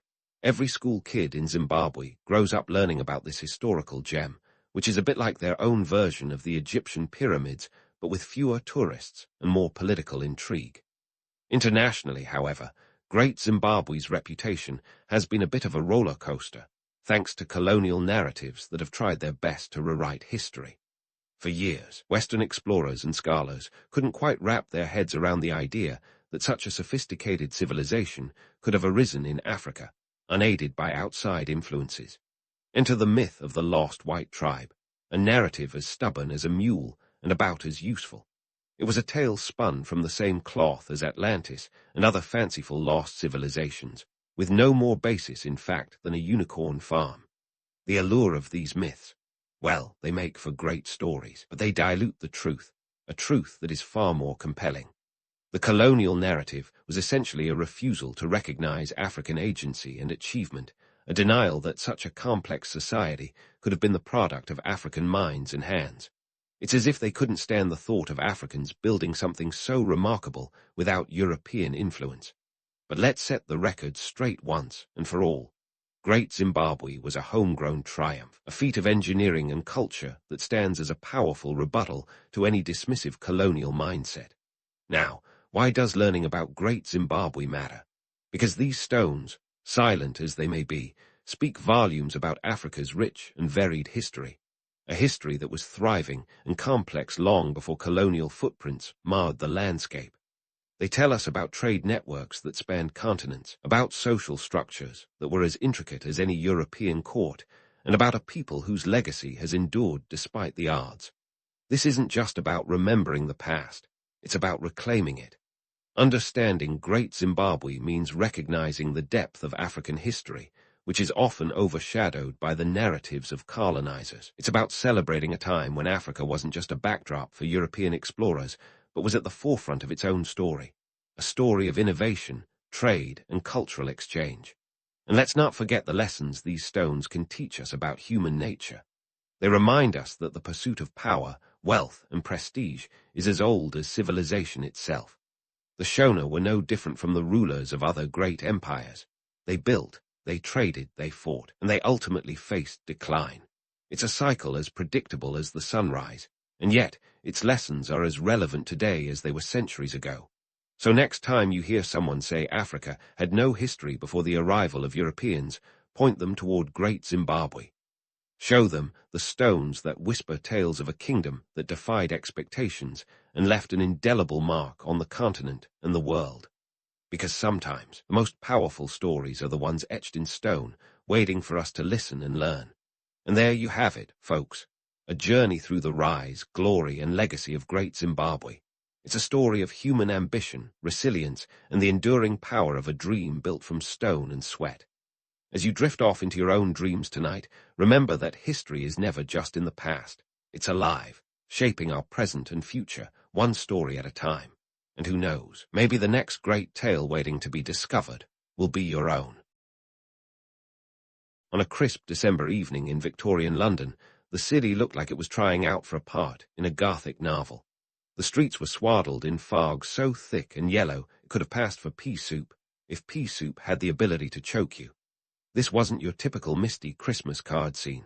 It was more like Mother Nature had decided to conduct a dangerous experiment involving coal, sulfur, and a serious lack of fresh air. The Great London Smog, as it would later be dubbed, was essentially a citywide science fair project gone wrong, where the main hypothesis revolved around just how much soot and smoke human lungs could tolerate.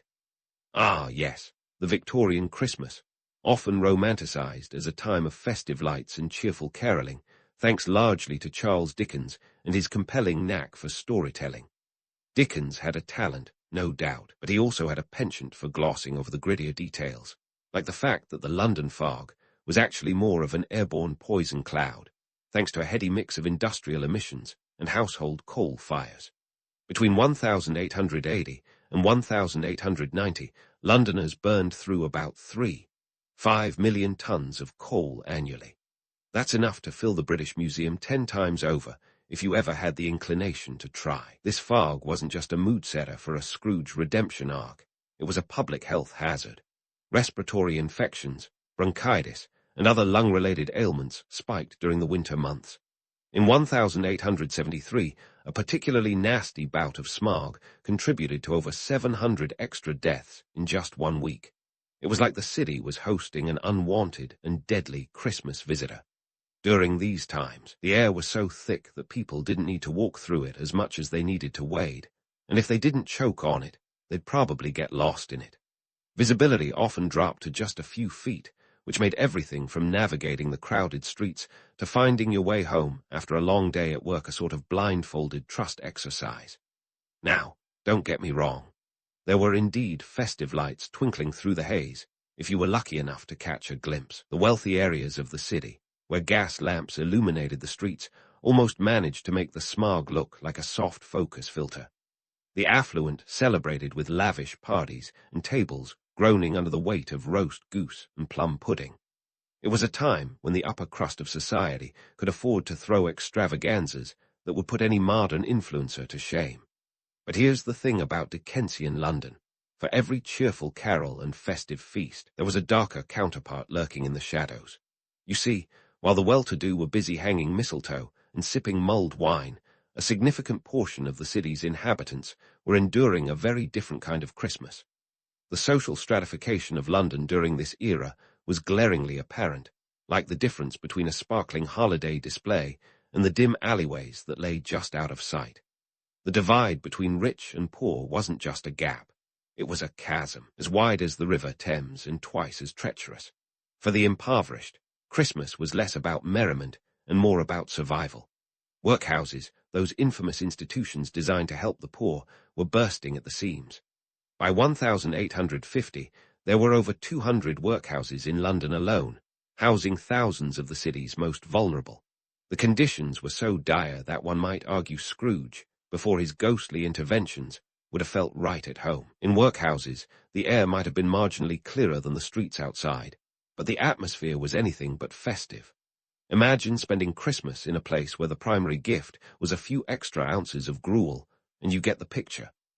Families were often separated, with men, women, and children housed in different sections, making the idea of a family Christmas sound like a cruel joke. Charles Dickens himself was no stranger to the harsh realities of poverty, a fact that undoubtedly colored his portrayal of Victorian society. But even he, with his vivid imagination, couldn't fully capture the bleakness that enveloped the lower echelons of London's Christmas scene. Meanwhile, as the fog rolled in and settled like an unwelcome blanket, the city trudged on. People went about their business, coughing and squinting through the murk, as if on some grimly determined parade. And despite the hazards, life, and indeed Christmas, found a way to persist. Perhaps there was something about the resilience of the human spirit, or maybe it was the stubborn British determination to maintain a stiff upper lip, even when the air was trying to kill you. Either way, Londoners adapted, as they always had, to the peculiar challenges of their environment. And so, as the city's bells tolled and the gaslights flickered, Victorian London continued its peculiar dance of contrasts, a place where the glow of Christmas lights mingled with the choking embrace of coal smoke, where the rich revelled in their plush parlours while the poor huddled in workhouses. The Dickensian Christmas, with all its charm and cheer, was an illusion for many, a comforting myth that glossed over the harsh realities of life in a city divided by wealth, health, and of course, fog. And speaking of illusions, let's peel back the layers on those workhouses, shall we? You might have heard tales of a Christmas Carol-style transformations in these grim institutions, where Ebenezer Scrooge finds redemption and Tiny Tim gets his turkey. But in reality, workhouses were more like the Dickensian nightmare you'd expect to see ghostly chains rattling through, minus the happy endings. Let's start with the basics. Why were these places so full? Well, the Victorian era was a time of seismic social shifts. The Industrial Revolution was a double-edged sword. While it sparked innovation and wealth, it also created a minefield of economic instability. By 1871, London's population had ballooned to over 2 million, and not everyone was living the Hyde Park dream.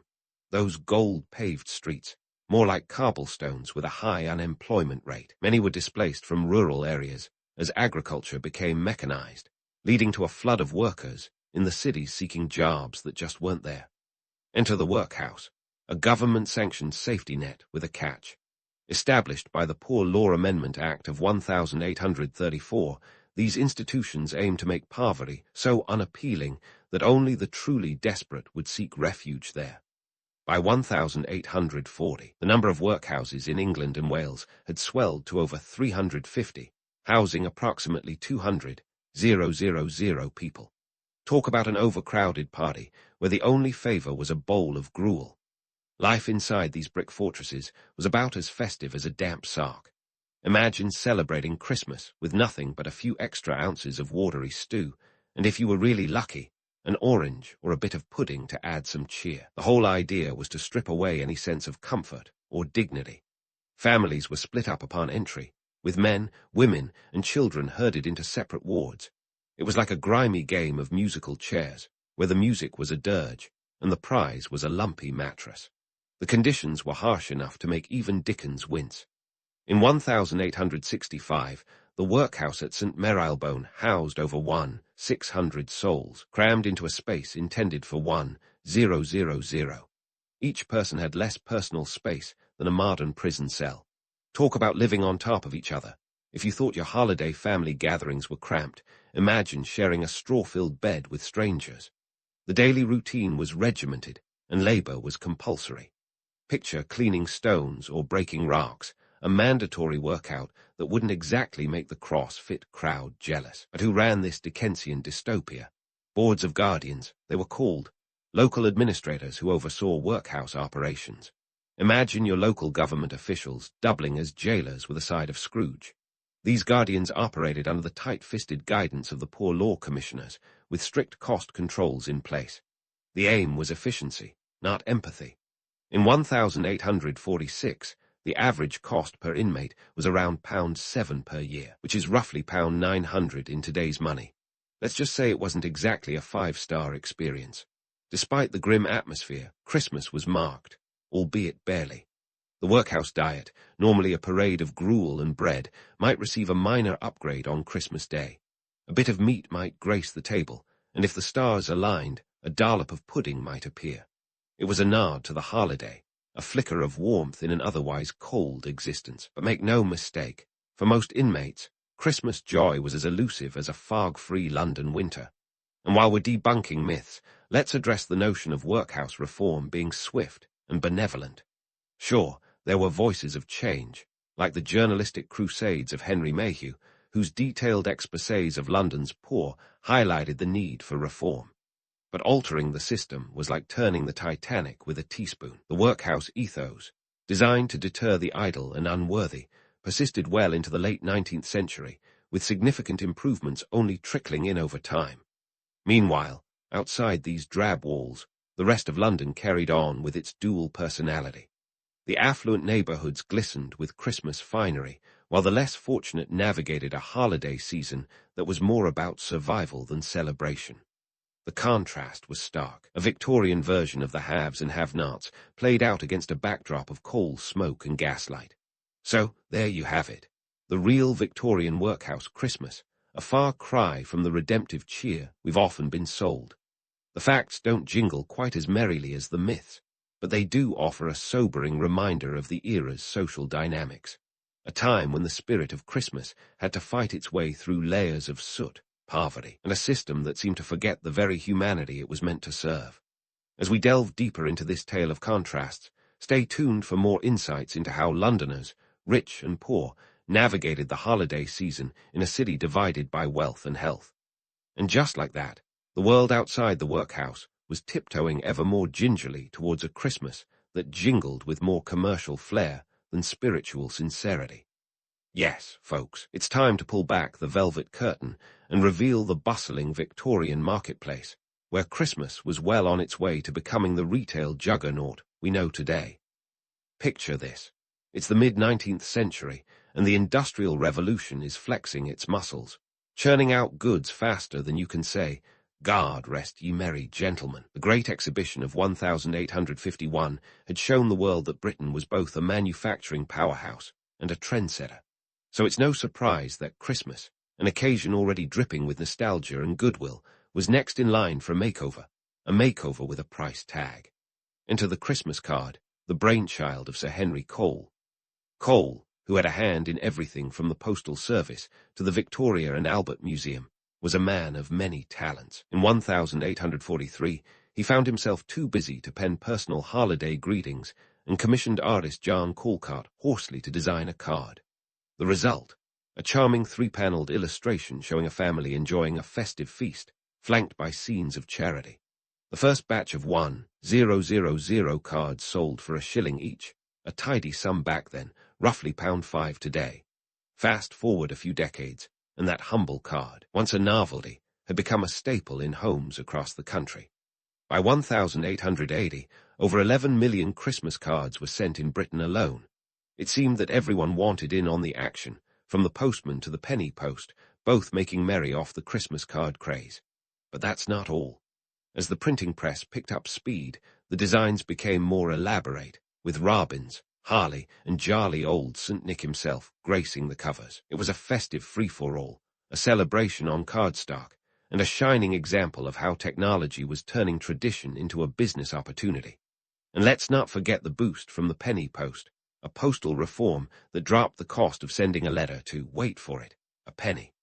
This meant that even the not-so-wealthy could afford to send a bit of cheer through the mail, making the Christmas card an accessible delight for all. It was the Victorian equivalent of going viral, and it was here to stay. Now, while cards were sliding into envelopes, another festive tradition was popping off, quite literally. Enter the Christmas cracker, a creation that owes its existence to a stroke of genius by one Tom Smith. Smith, a London-based confectioner, was inspired by the French tradition of wrapping bonbons in tissue paper. In 1847, he added a little pizzazz to the mix with a snap mechanism, and voila, the Christmas cracker was born. By the 1860s, these little packages of surprise were a holiday essential, complete with candy, trinkets, and paper hats to make you look as dignified as a Victorian chimney sweep. Smith's crackers didn't just fly off the shelves, they rocketed. By the end of the century, his factory was producing over 13 million of them annually. That's right, 13 million, a testament to the cracker's explosive popularity, pun intended, and the Victorian appetite for novelty. It's as if the entire country collectively decided that Christmas wasn't complete without a bang, and Smith was happy to oblige. But the coup de grace in the Victorian commercialization of Christmas came from none other than the royal family. Queen Victoria and Prince Albert were the ultimate influencers of their day, with their Christmas customs setting trends faster than you could say Instagram reels. Albert, a German prince with a penchant for tradition, introduced the Christmas tree to British high society. In 1848, an illustration of the royal family gathered around a decorated tree at Windsor Castle was published in the Illustrated London News, and just like that, a new tradition was born. Within a few years, Christmas trees were sprouting up in homes across the nation, adorned with candles, sweets, and homemade decorations. This was more than just a flash-in-the-pan fad. The Christmas tree became a symbol of family and festivity, a centerpiece for gifts and gatherings. It was a tradition that resonated with the Victorian love of family values and domesticity, a love that was as fervent as their fascination with the new and shiny. And of course, it was a boon for retailers, who were more than happy to supply the ornaments and trimmings needed to keep up with royal tastes. Speaking of gifts, the Victorian era saw a shift in how these were perceived. Once simple tokens exchanged among close friends and family, gifts became grander and more elaborate, fueled by the booming consumer culture. Department stores, the cathedrals of commerce, sprang up in cities, offering a dizzying array of goods. By the 1870, London's West End was a must-visit for anyone serious about their Christmas shopping, with stores like Wily's and Harrods leading the charge. Harrods, which opened its doors in 1849, quickly became synonymous with luxury and extravagance. By 1880, it was boasting an in-house Santa, inviting children to visit the land of toys, a marketing masterstroke that would have today's retailers green with envy. Gifts weren't just about giving. They were about making a statement, a reflection of one's social status and taste. Whether it was a hand-painted fan or a mechanical toy, the Victorians knew how to make a present count. But while the middle and upper classes were happily indulging in this new commercial wonderland, the reality for many remained starkly different.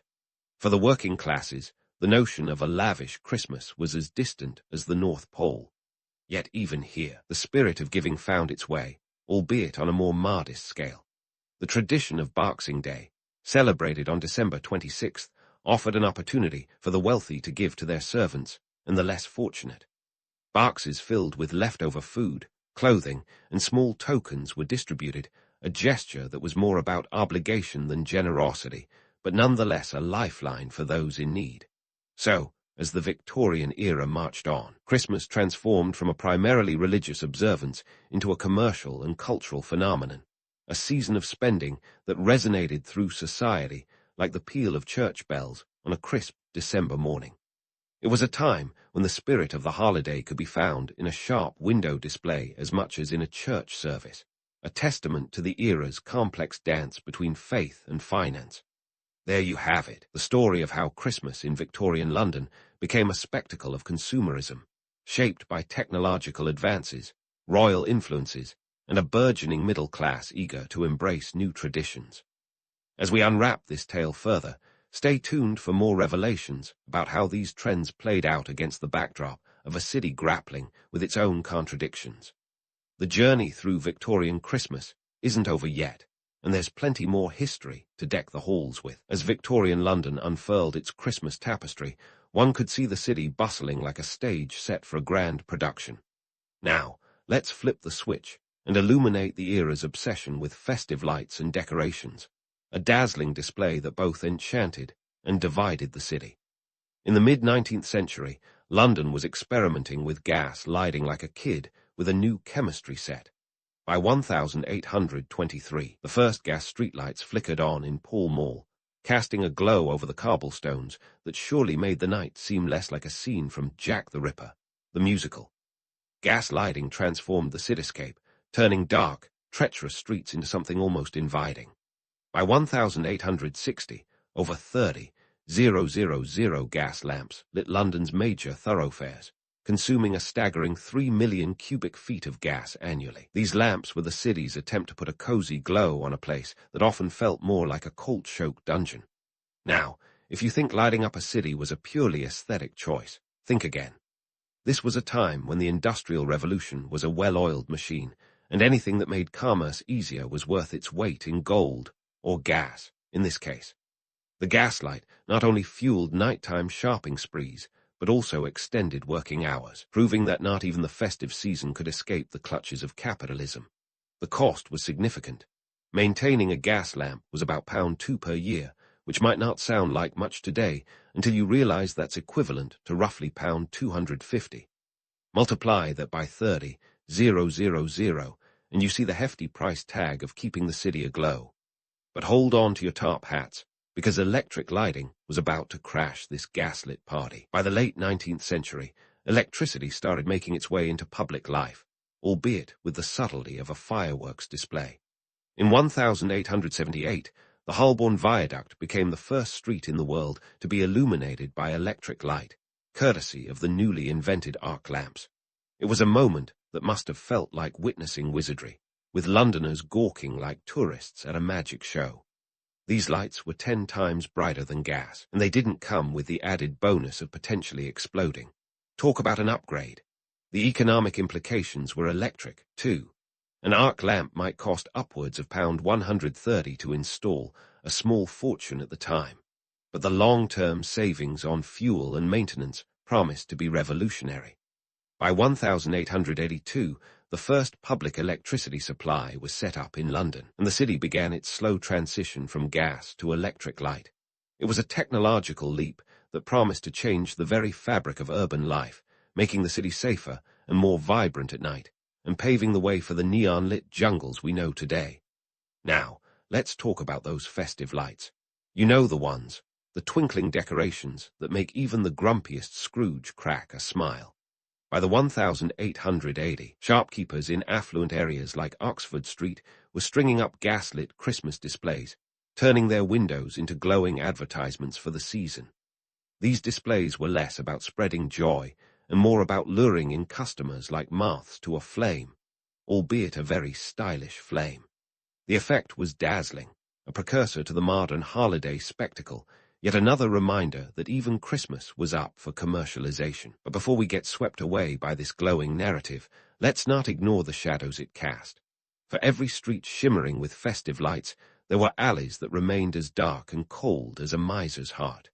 While the rich neighborhoods basked in their illuminated opulence, the poorer districts languished in gloom, their only illumination coming from flickering candles, or, if they were lucky, a stray gas lamp. The divide was as clear as the difference between a diamond and a lump of coal, a stark reminder that not everyone was invited to this electric party. This was the reality of Victorian London, a city where technological marvels coexisted with abject poverty. The introduction of festive lights was a double-edged sword, highlighting the vast economic and social gulf. Sure, the city gleamed like a jewel from afar, but up close, the cracks in its facade were hard to miss. The illuminated streets were a facade, a shiny veneer over a city grappling with deep socio-economic challenges. Let's dispel another myth while we're at it, the notion that everyone was basking in Christmas cheer. For many, the holiday season was less about celebration and more about enduring another year of hardship. The lights and decorations were like a theatrical backdrop, beautiful but ultimately superficial, a bright distraction from the grimmer realities of Victorian life. It wasn't just about the physical light. It was about what the light represented, a promise of progress and prosperity that was tantalizingly out of reach for the city's underprivileged. The gas and electric lights were symbols of advancement, but they also illuminated the glaring inequalities of the time. In this way, the festive lights of London were a metaphor for the era itself, bright and promising on the surface, yet shadowed by the complexities and contradictions beneath. So there you have it, the not-so-merry reality behind the myth of a universally cheerful Victorian Christmas. The festive lights that glittered through the fog and coal smoke were not just decorations. They were a reflection of a city and a society divided. As we continue to explore this fascinating era, remember that behind every twinkle and sparkle lies a story waiting to be told. Stay tuned, because the final chapter of this Victorian Christmas tale is still to come, and trust me, it's a story you won't want to miss. As our Victorian Christmas tale winds to a close, let's reflect on what we've unearthed about this festive season and how it shapes our modern Yuletide celebrations. The Victorians, with their penchant for spectacle and innovation, left us more than just tales of ghosts and gruel. They crafted a holiday that sparkled with dualities, both merry and morose, lavish and lacking. It's a paradox wrapped in tinsel, and understanding it adds depth to the holiday cheer we sometimes take for granted.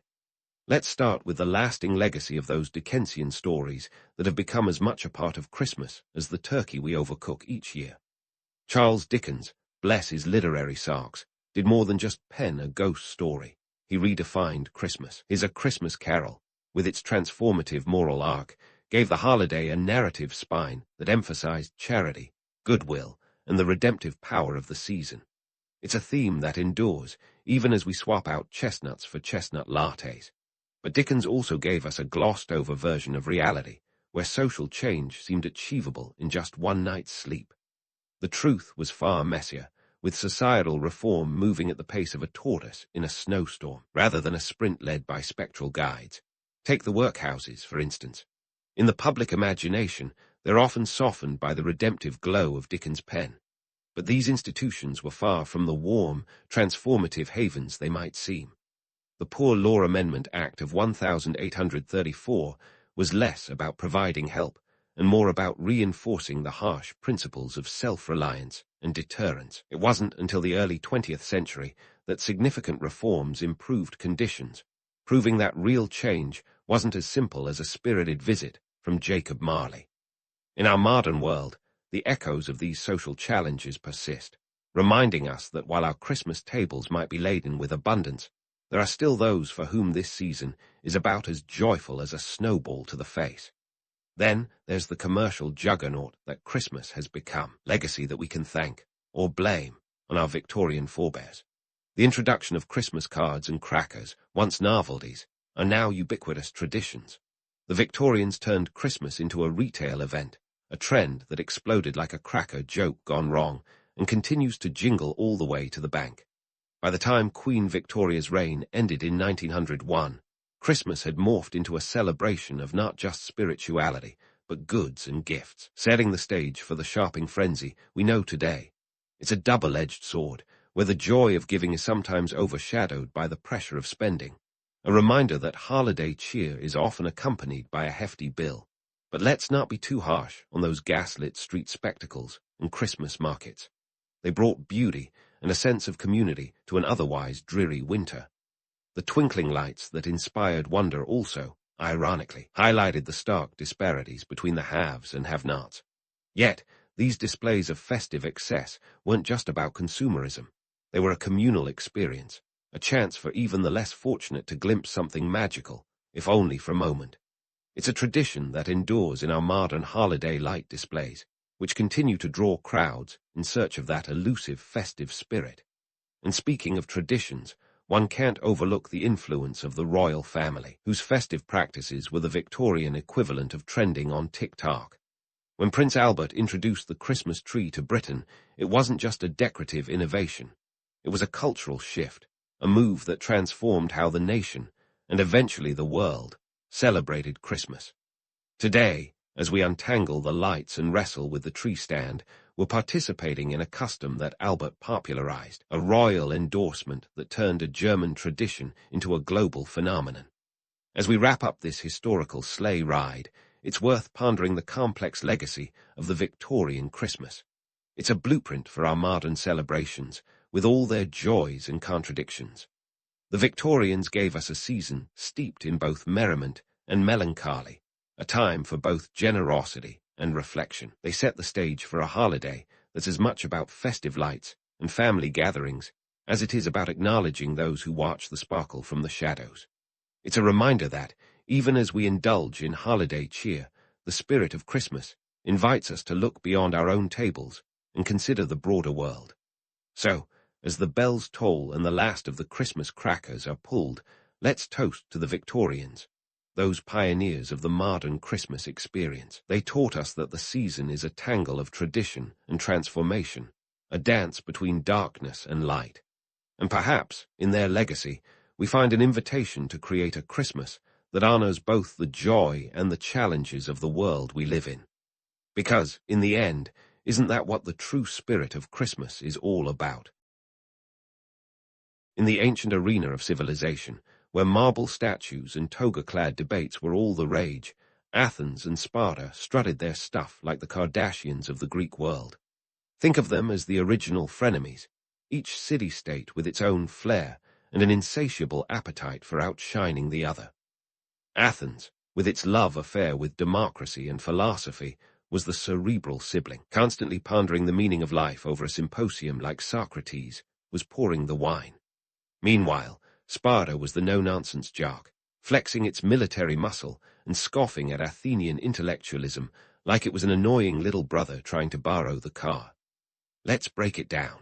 In the city-state brawl for supremacy, Athens and Sparta were like a pair of squabbling siblings, arguing over who got to control the remote, except their remote controlled the entirety of Greek culture and politics. By the numbers, running a city-state was no small change. The Athenian economy, for instance, required a steady flow of drachmas to keep things afloat. In the 5th century BCE, a typical Athenian hoplite soldier earned about a drachma a day, not exactly rolling in it, but enough to keep them in sandals and olive oil. Athens' annual budget, around 1,000 talents, a sum that would make even the most ambitious Kickstarter campaign blush. That's roughly 6 million drachmas, or as we'd say today, a serious wad of cash. Sparta, on the other hand, was minimalist chic before Marie Kondo started sparking joy. While Athens was busy building its Parthenon, the Spartans were perfecting the art of austerity. Forget gold-plated armor and fancy plumes. Spartan warriors were the original minimalists, outfitted in simple crimson tunics that screamed, "We're here to kick butt, not to impress." They didn't need lavish temples or grand public works to assert their dominance.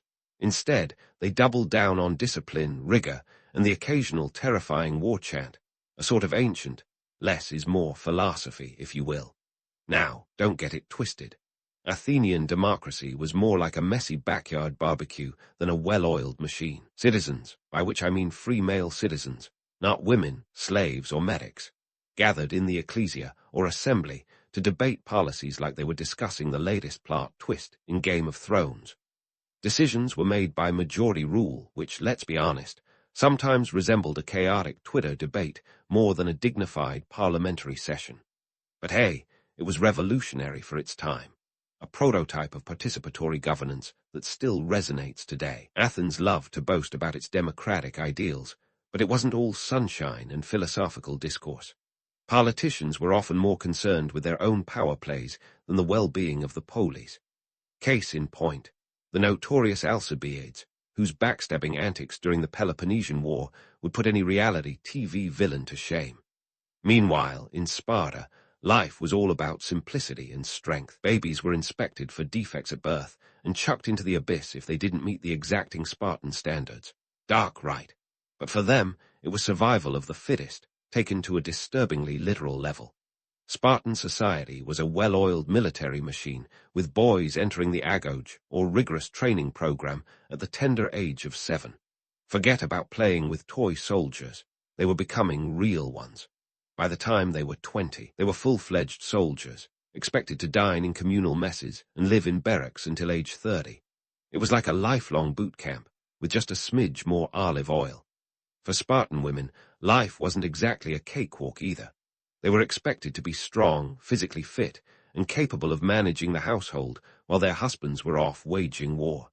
Yet, they had more freedom and rights than their Athenian counterparts, an unexpected twist in the tale. Despite their differences, Athens and Sparta were two sides of the same drachma, each contributing to what we now call Western civilization. Athens gave us drama, philosophy, and a prototype for democracy. Sparta, with its focus on discipline and endurance, showed us the power of unity and strength. Their rivalry, while often bloody and brutal, spurred innovation and growth, laying the groundwork for a cultural legacy that's still with us today. But let's not romanticize it too much. The romantic vision of Athens as a beacon of enlightenment and Sparta as the epitome of noble simplicity glosses over the harsh realities. Athens was an imperialist power with a penchant for exacting tribute from its allies, while Sparta's rigid social structure was built on the backs of helots, an enslaved population forced to work the land. They were both flawed, complex societies, caught in a perpetual dance of competition and cooperation, each reflecting the best and worst of human nature. And as we look back, we can see that their melodrama was more than just squabbling. It was the crucible in which Western culture was forged, and that's a legacy worth pondering, even if it's just to marvel at how little has changed in the arena of human ambition. Speaking of legacy, let's shift our gaze from the political melodrama of Athens and Sparta to something more tangible, Greek art and architecture. Picture the Parthenon, gleaming like a marble mirage atop the Acropolis, an architectural masterpiece that would make even the most critical Instagram influencer double tap. Built between 447 and 432 BCE, this temple dedicated to Athena, the patron goddess of Athens, wasn't just a religious symbol. It was a political statement, a testament to Athenian power, and frankly, a bit of a flex. Pericles, the mastermind behind its construction, essentially said, "We've got the drachmas and the manpower. Let's show the world what we're made of." The Parthenon was more than just a pretty face. Its columns were a lesson in optical illusion, designed to appear straight and harmonious to the human eye from every angle. The Greeks obsessed over such details, because why not make life difficult when you can make it perfect? The building's cost, a staggering 469 talents, roughly equivalent to 2.8 million drachmas, or about $1 billion today. Not exactly budget-friendly, but Pericles had a point to prove, and what's a little financial strain in the pursuit of architectural immortality. Despite its grandeur, let's not forget that the Parthenon was partly funded by the allies of the Delian League, basically a polite term for extorted city-states who had no choice but to cough up the cash. But the Parthenon was just the tip of the Doric iceberg. The Greeks were column crazy, and why not? Columns were the original architectural selfie, showing off both form and function. They came in 3 flavors, Doric, Ionic, and Corinthian, each with its own flair. Doric was the strong, silent type, simple, sturdy, no frills. Think of it as the architectural equivalent of a Spartan. Ionic was a bit more sophisticated, with scroll-like volutes that added a touch of class. Corinthian, the most elaborate, was a floral extravaganza of acanthus leaves, perfect for those who thought more is more. Now, you might ask why all this mattered. Well, Greek architecture wasn't just about temples, it was the blueprint for civic life. The Greeks built theaters, agoras, and gymnasiums, creating spaces where citizens could gather, debate, and flex, literally and intellectually. Theaters, like the Theater of Dionysus in Athens, could hold up to 17,000 spectators, turning plays into communal events that were part entertainment, part moral lesson. And while the Greeks loved a good tragedy, their buildings were anything but. They were designed to celebrate human achievement and reflect the divine order, a concept that resonated with future generations, including the Romans, who took Greek architectural principles and ran with them all the way to the Pantheon. Speaking of Rome, the Greeks were the OG influencers. Their aesthetic sensibilities echoed through time, shaping the columns of the U.S. Capitol and inspiring the symmetry of countless municipal buildings. Even today, if you squint hard enough at your local courthouse or museum, you might just see the ghost of a Parthenon column, a reminder that the Greeks set the gold standard for grandeur. But let's not forget the smaller stuff, the intricate pottery that was the ancient equivalent of a viral post. Greek vases were storytelling canvases, depicting scenes from mythology, daily life, and epic battles. These ceramic masterpieces weren't just for show. They were functional art, used for everything from storing olive oil to pouring wine. And while we're on the topic of practicality, these vases were a key export commodity, spreading Greek culture across the Mediterranean faster than you can say, Etsy shop. Pottery workshops like those in Corinth churned out amphorae that were as coveted then as a limited edition sneaker drop is today. The Greeks also had a thing for statues, those marble and bronze figures that litter museum halls today. Whether it was the Discobolus, frozen in the perfect throw, or the Stoic bust of a philosopher, these sculptures were exercises in idealism, aimed at capturing the perfect human form. But beneath the chiseled abs and flowing robes was a reminder of the Greek obsession with balance and proportion, an aesthetic that sought harmony between chaos and order, much like their philosophy and politics. However, before we get too swept away by the allure of marble and symmetry, let's address the elephant in the room. Greek art and architecture, for all their beauty, were not created in an egalitarian utopia. The labor behind these wonders was often performed by slaves, ensuring that the elite could enjoy the fruits of culture without lifting a finger. Even the most democratic of societies had its dark underbelly, a sobering truth that reminds us that art, no matter how divine, always comes with a price tag, both literal and moral. So, as we marvel at the remnants of Greek creativity, let's keep our lens wide, appreciating both the splendor and the complexity. Greek art and architecture were not just about aesthetics. They were a mirror reflecting societal values, ambitions, and flaws. They laid the groundwork for future empires, resonating through the ages as a testament to human aspiration and ingenuity. And while we continue to draw inspiration from their forms, let's also remember the stories they tell, stories of power, beauty, and the eternal quest for perfection in an imperfect world. As we prepare to delve deeper into the cultural treasure trove left by the Greeks, we should pause to appreciate the duality of their legacy. On one hand, they gave us the eternal beauty of art and architecture, a visual language that speaks across millennia. On the other, they left us with a reminder of the complexities of human society, where beauty often masks underlying tensions. This duality, where the sublime meets the sobering, will guide us as we continue our journey through the echoes of ancient Greece, exploring the intellectual and cultural achievements that still shape our world today. As we wander away from the marble halls and artistic triumphs of ancient Greece, let's step into the intellectual arena where the real heavyweights of thought were throwing down. Welcome to the world of Socrates, Plato, and Aristotle, the original thought leaders, minus the hashtags and emojis. These guys were the philosophers who stirred the pot of Western thought, asking questions that made people squirm like they'd been caught in a philosophical Twitter storm. First up, meet Socrates, the father of Western philosophy and the original gadfly of Athens. Imagine a guy who preferred a good debate over a good beard trim, and you get the picture. Socrates was less concerned with personal grooming and more about sharpening minds. He didn't write anything down, too busy verbally jousting in the agora, challenging Athenians to think critically about everything from justice to virtue. His method, annoying the heck out of people with relentless questions, a technique so effective it's still used in law schools today. The Socratic method, as it's known, was less about finding answers and more about peeling back layers of ignorance, like an onion, one that often left people in tears. Socrates' mission was to expose the ignorance of those who claimed to know, and boy, did it work. His most famous student, Plato, was so inspired by his relentless questioning that he wrote dialogues featuring Socratic debates.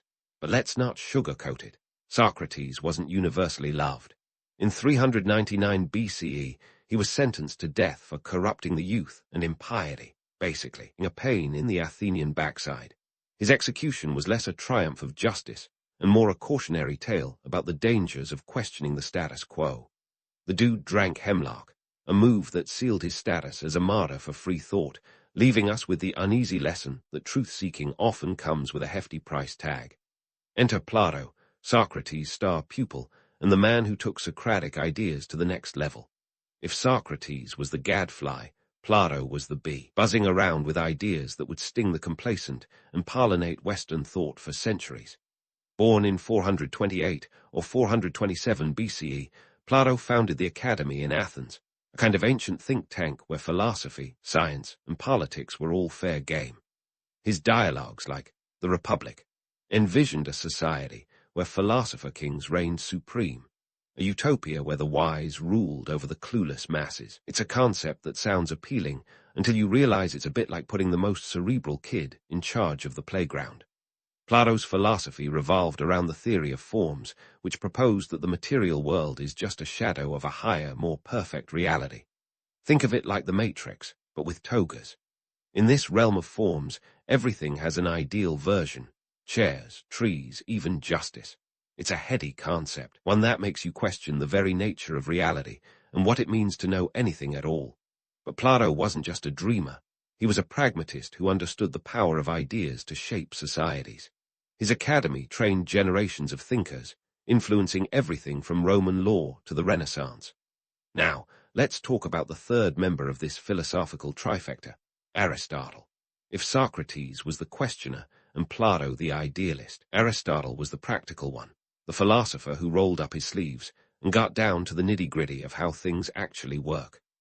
Born in 384 BCE in Stagira, Aristotle was a student at Plato's academy, but eventually branched out with ideas that were more empirical and less ethereal. He founded the Lyceum in Athens, where he taught and wrote on everything from logic to biology. Aristotle was the jack of all trades who laid the groundwork for the scientific method, insisting on observation and evidence as the basis for knowledge. While Plato searched for the perfect form, Aristotle was content to dissect frogs and categorize knowledge like a philosophical Marie Kondo. Aristotle's influence was profound, shaping medieval scholarship and providing a framework that would underpin much of Western thought. His Nicomachean Ethics explored the concept of virtue as a balanced mean between extremes, a philosophy that feels particularly relevant in today's polarized world. But Aristotle wasn't just about ethics. He also delved into politics, metaphysics, and poetics.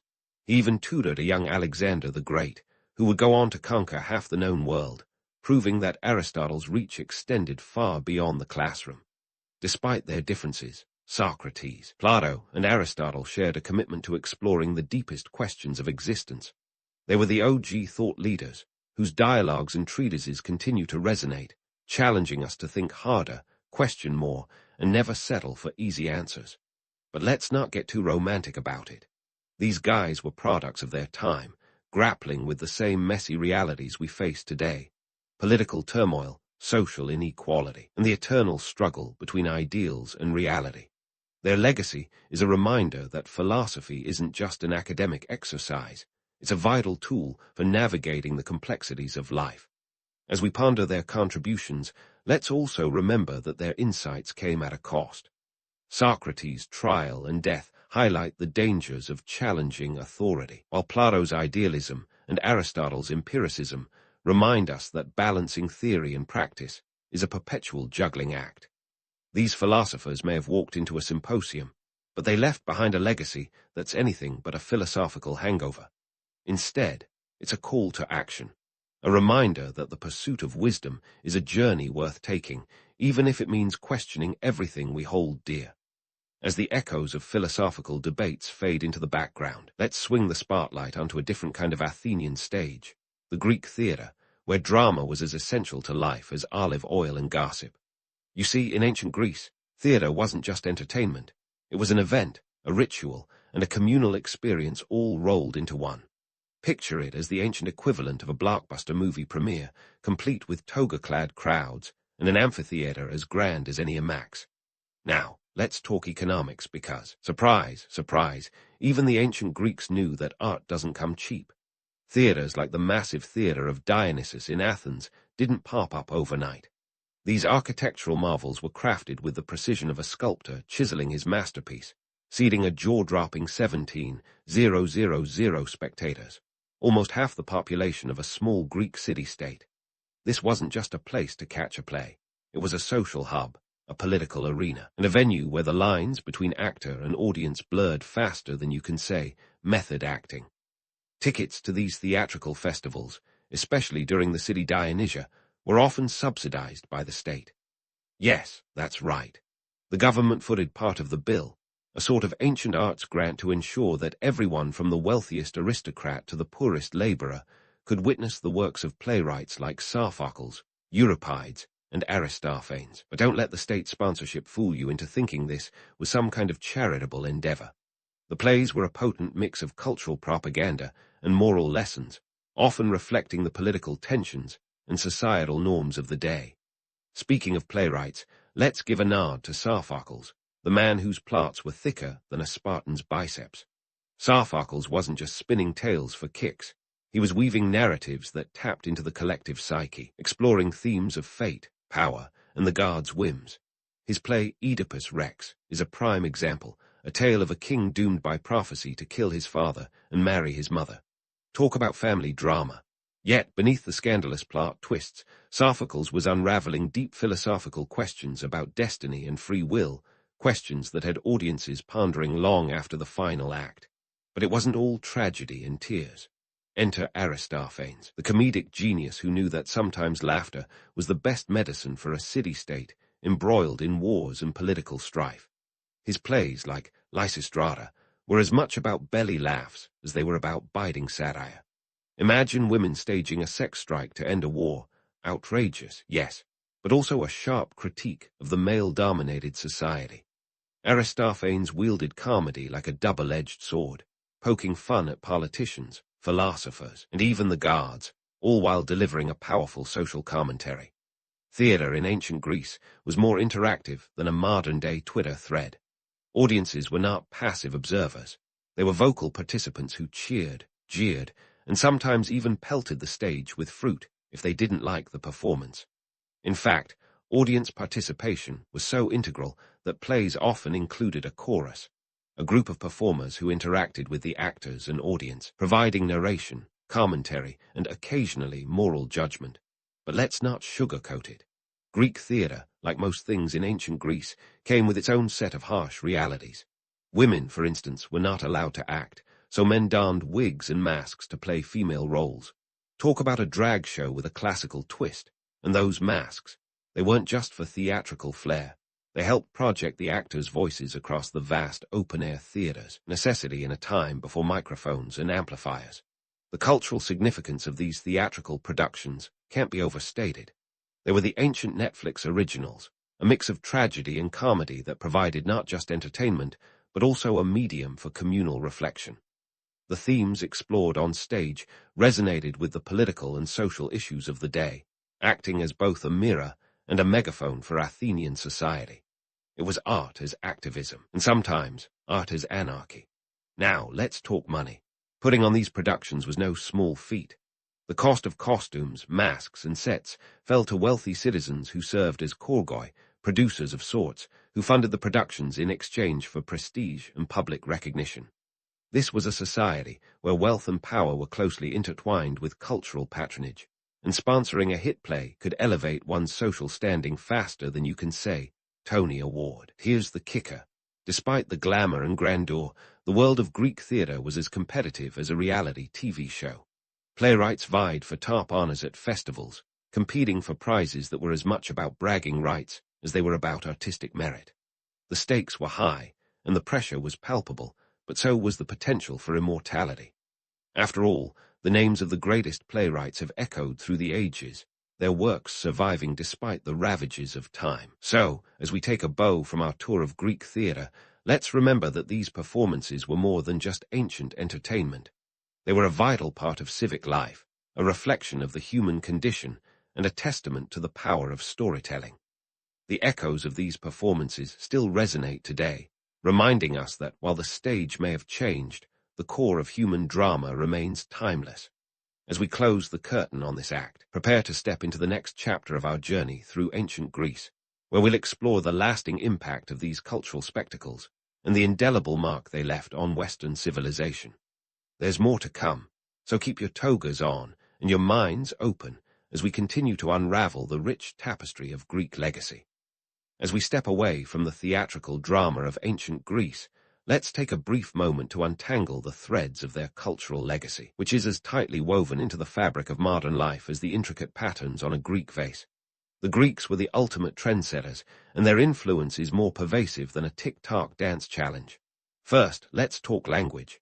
If English were a stew, Greek would be the secret spice, adding flavor to words we use every day. Think democracy, philosophy, or politics, all straight from the Greek lexicon. Approximately 12% of English vocabulary is derived from Greek, making the language's influence as undeniable as a Spartan stare. And don't even get me started on scientific terminology.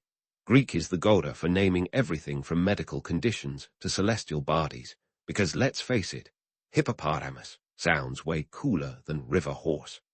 Moving on from words to government systems, the democratic ideals of Athens are like the grandparent stories you hear at family gatherings. Sure, they might be a bit embellished, but they're foundational. Athens introduced the world to a political system where citizens, well, male citizens, had a say in governance, a radical concept that has echoed through history like a philosophical drumbeat. Fast forward to today, and you'll find echoes of Athenian democracy in the governance structures of many modern nations. The U.S. founding fathers, for example, were obsessed with Greek democracy, borrowing ideas like separation of powers and civic participation, even if their toga game was lacking. But before we get too starry-eyed about this democratic dream, remember that it wasn't all philosophical debates and olive wreaths. The Athenian system was exclusive, with women, slaves, and non-citizens left out in the political cold. It was a democracy with a serious asterisk, reminding us that even the most groundbreaking systems can have their flaws. Now, let's dive into the myths that still capture our imaginations today. Greek mythology is everywhere, from the constellations in the night sky to the names of our favorite sports teams. Zeus, the thunderbolt-wielding king of the gods, might have been a hit in Olympus, but he'd be a PR disaster now. Picture headlines like Zeus strikes again, another scandal in Olympus, or thunderous temper when gods go rogue. Yet, there's something undeniably captivating about these tales of divine drama, where gods and mortals mingle and epic quests unfold. The enduring appeal of Greek myths lies in their exploration of universal themes: power, love, betrayal, and the occasional transformation into a swan. They are the original soap operas, with plot twists that would make even the most seasoned Hollywood screenwriter blush. These stories provided the Greeks with a framework for understanding the world, and they've been retold, reinterpreted, and repackaged countless times, proving that a good story never goes out of style. And let's not forget the athletic legacy of the Greeks, whose Olympic Games were the ancient world's version of the Super Bowl, minus the halftime show. Held every 4 years at Olympia, the original Olympics were a festival of physical prowess and religious devotion that attracted athletes from all over Greece. Events like the Stadion Race and Pancration, a no-holds-barred combat sport, showcased the Greek ideal of arete, or excellence, a concept as appealing today as it was then. The modern Olympics, revived in 1896, continue this legacy, with athletes striving for glory and countries flexing their national pride. But here's a twist worthy of an Olympic wrestling match. The original games were a religious event dedicated to Zeus, with winners receiving an olive wreath and, more importantly, eternal bragging rights. There were no gold medals, and certainly no lucrative endorsement deals. Athletes competed in the nude, a practice that would make today's sponsors squirm, but was considered the epitome of Greek athleticism. The games were a testament to the Greek belief in the harmony of body and mind, a philosophy that resonates in today's fitness culture, albeit with more clothing. As we wrap up this whirlwind tour of Greek cultural impact, it's clear that their legacy is woven into the very fabric of modern life. From language to government systems, mythology to athletics, the Greeks set the stage for countless aspects of contemporary society. Their influence is as enduring as the Parthenon's columns, a testament to their ingenuity, creativity, and, let's be honest, their knack for drama. Yet, as we celebrate their contributions, it's crucial to remember that the Greeks, like all societies, were complex and flawed. Their achievements were often built on the backs of those who had no voice, and their ideals, while revolutionary, were sometimes exclusionary. In acknowledging both the romance and the reality of ancient Greece, we gain a richer understanding of their legacy, and perhaps a clearer vision of the future we wish to build. So, as you drift off to sleep with visions of marble temples and philosophical debates, remember that the Greeks' greatest gift may not be their myths, their art, or even their political innovations, but rather their relentless pursuit of excellence and understanding, their unyielding belief that the world could be questioned, explored, and ultimately improved. And in that quest, we find not just the echoes of the past, but the whispers of what lies ahead. In the grand theater of history, the Chola dynasty is like that rock band you thought was just a local act, until you found out they were selling out stadiums in places you can't even pronounce. Southern India around 850 CE was their stage, and they had the charisma, ambition, and a touch of ruthless efficiency to transform themselves from regional players into imperial rock stars. Let's shine the spotlight on this ancient powerhouse and see how they struck the right chords to expand their territory and their influence across a significant chunk of the medieval world. Our starting act is Victorian Chola, the king who laid the first bricks of what would become a sprawling empire. Now, if this were a movie, Victorian would be the underdog hero, rising from obscurity. But let's face it, the medieval chronicles don't exactly portray him as a scrappy nobody. Instead, he was a savvy ruler who seized the town of Thanjavur in 850 CE. Think of it as the medieval equivalent of getting a foothold in Silicon Valley. Thanjavur, nestled in the fertile heart of the Kaveri Delta, was strategic real estate. With control over this area, Victorian wasn't just holding land. He was holding an agricultural gold mine. Why is agriculture such a big deal, you ask? Well, in a time before Grubhub or DoorDash, being able to grow your own food was literally power. The Kaveri River was the Amazon of the day, delivering life-sustaining resources to your door, if by door you mean fields. The Cholas understood that an empire runs on its stomach, and they had the breadbasket to ensure their ambitions were not just pie in the sky. The Kaveri Delta was a patchwork quilt of fertile fields, capable of producing enough rice to keep bellies full and armies marching. But it wasn't just about growing food. Victorian and his successors were the original number crunchers, the ancient world's spreadsheet enthusiasts. They realized that a strong agricultural base meant surplus. Surplus meant trade, and trade meant wealth. Imagine a bunch of ancient accountants with abacuses, nodding approvingly. The Cholas exported everything from grains to textiles, with their goods reaching as far as Southeast Asia. The economic engine of the Chola dynasty was fueled by this robust agricultural and trade network, setting the stage for expansion that would make even the most ambitious of modern hedge fund managers blush. As we talk about these early Chola kings, let's not get too misty-eyed. They weren't exactly holding court in some idyllic pastoral paradise. They were more like the sharp business tycoons of their day, making strategic alliances and occasionally flexing their military muscle to keep competitors in line. In other words, Victorian didn't just wake up one morning and find himself king of the hill. He fought for it, and sometimes that meant the medieval equivalent of hostile takeovers. And what about the culture? Now we're getting into the juicy stuff. You see, the Cholas were not just about hard power. They were patrons of art and culture, and they knew the value of a good PR campaign. Temples like the Brihadiswara Temple in Thanjavur weren't just places of worship. They were grand statements of Chola power and sophistication, like a medieval Times Square billboard.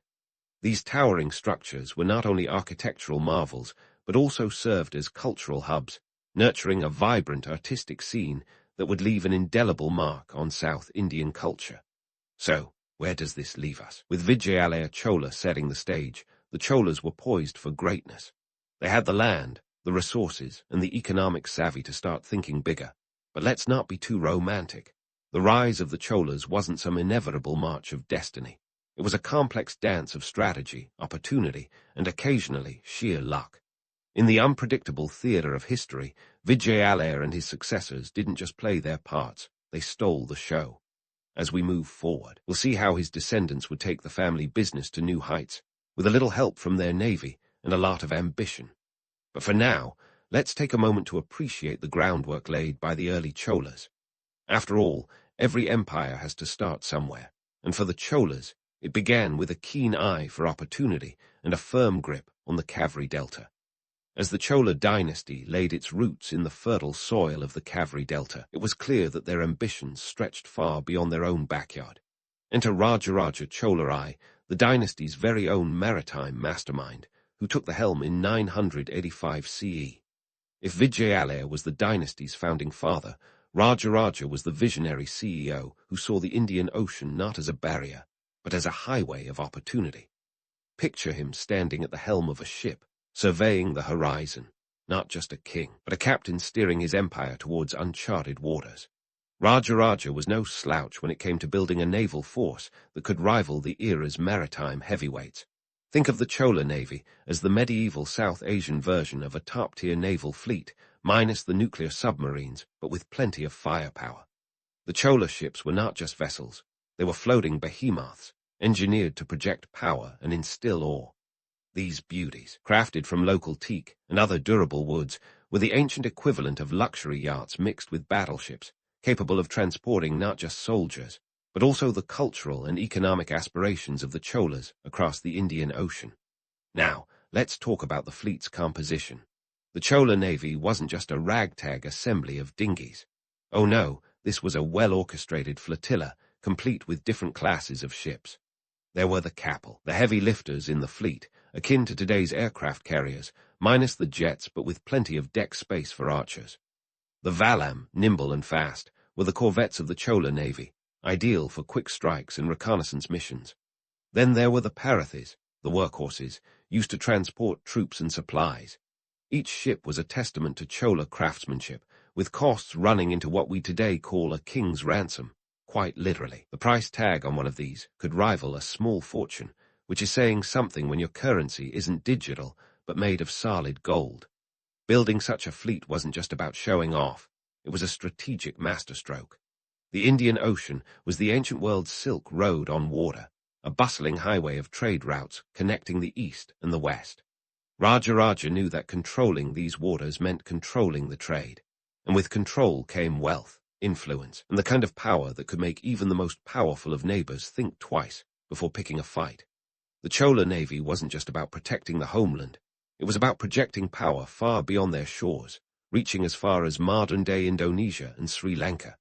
In fact, during a campaign against the latter, the Navy was instrumental in annexing the island, effectively bringing it under Chola control.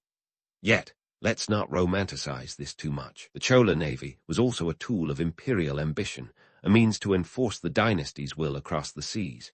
The reality was often as harsh as the ocean winds that powered their sails. Conquests weren't always pretty affairs. They were brutal, costly, and fraught with danger. But that was the price of expansion. The Cholas understood that if you wanted to play the Game of Thrones on a maritime scale, you had to be willing to pay the toll in blood and treasure. For all its might, the Chola Navy wasn't just about warfare. It was also a vehicle for cultural exchange and economic expansion. The Indian Ocean world was a vibrant tapestry of cultures and economies, and the Cholas were eager participants.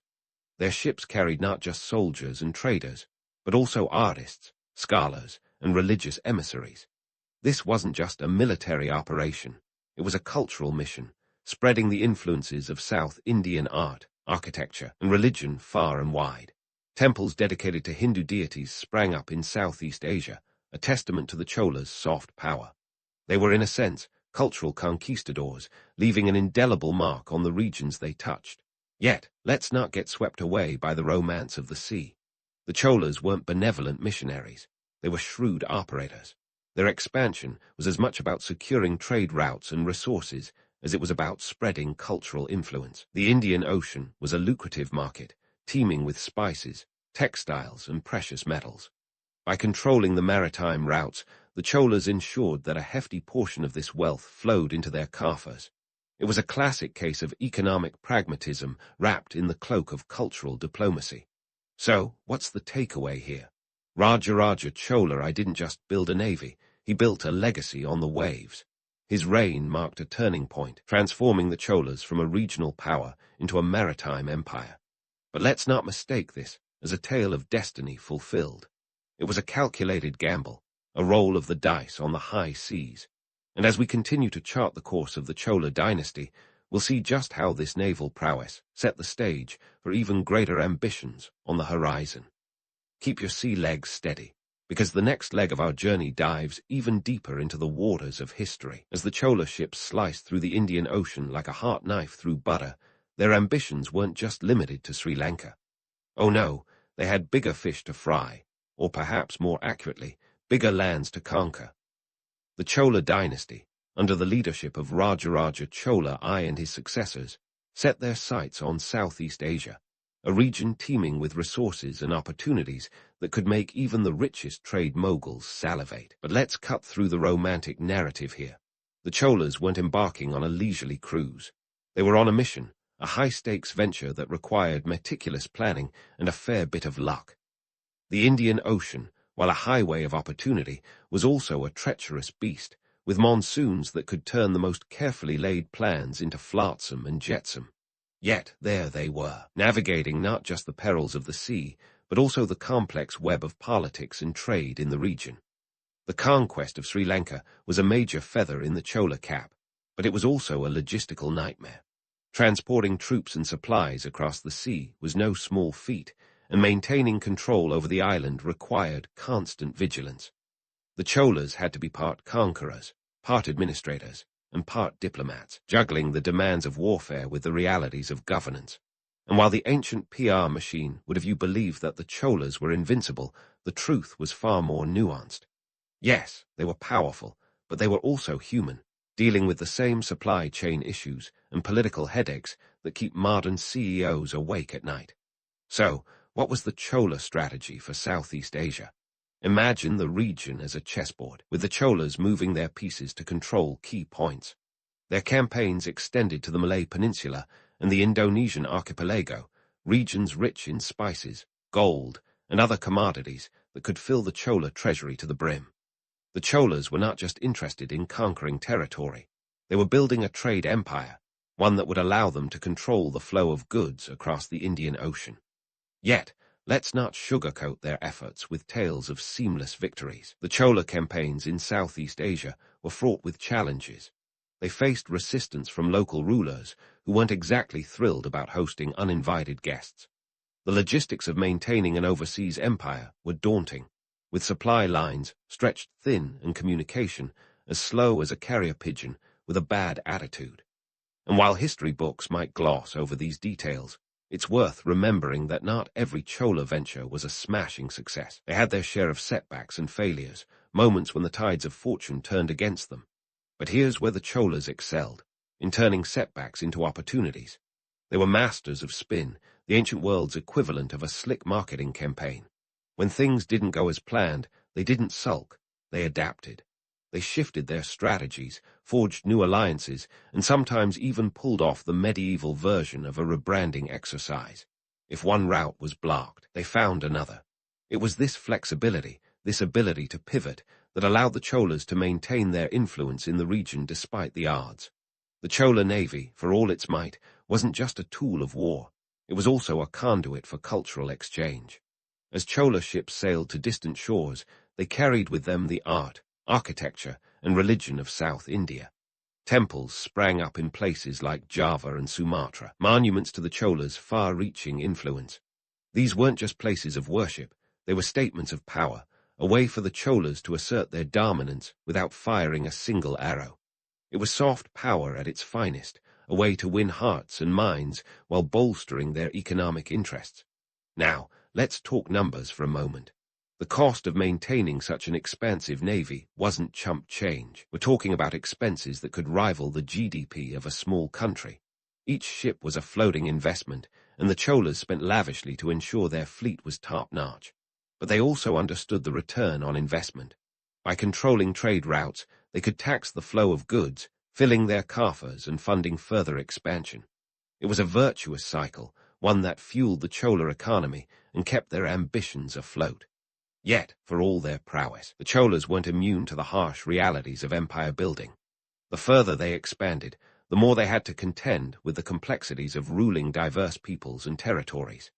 The Cholas might have envisioned themselves as benevolent rulers, spreading culture and prosperity, but the people they conquered often saw things differently.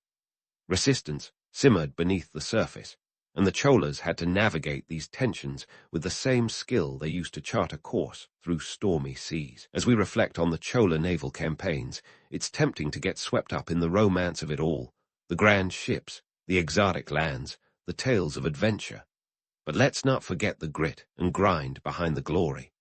The Cholas were brilliant strategists, yes, but they were also pragmatic rulers who understood that power wasn't just about winning battles, it was about winning the peace.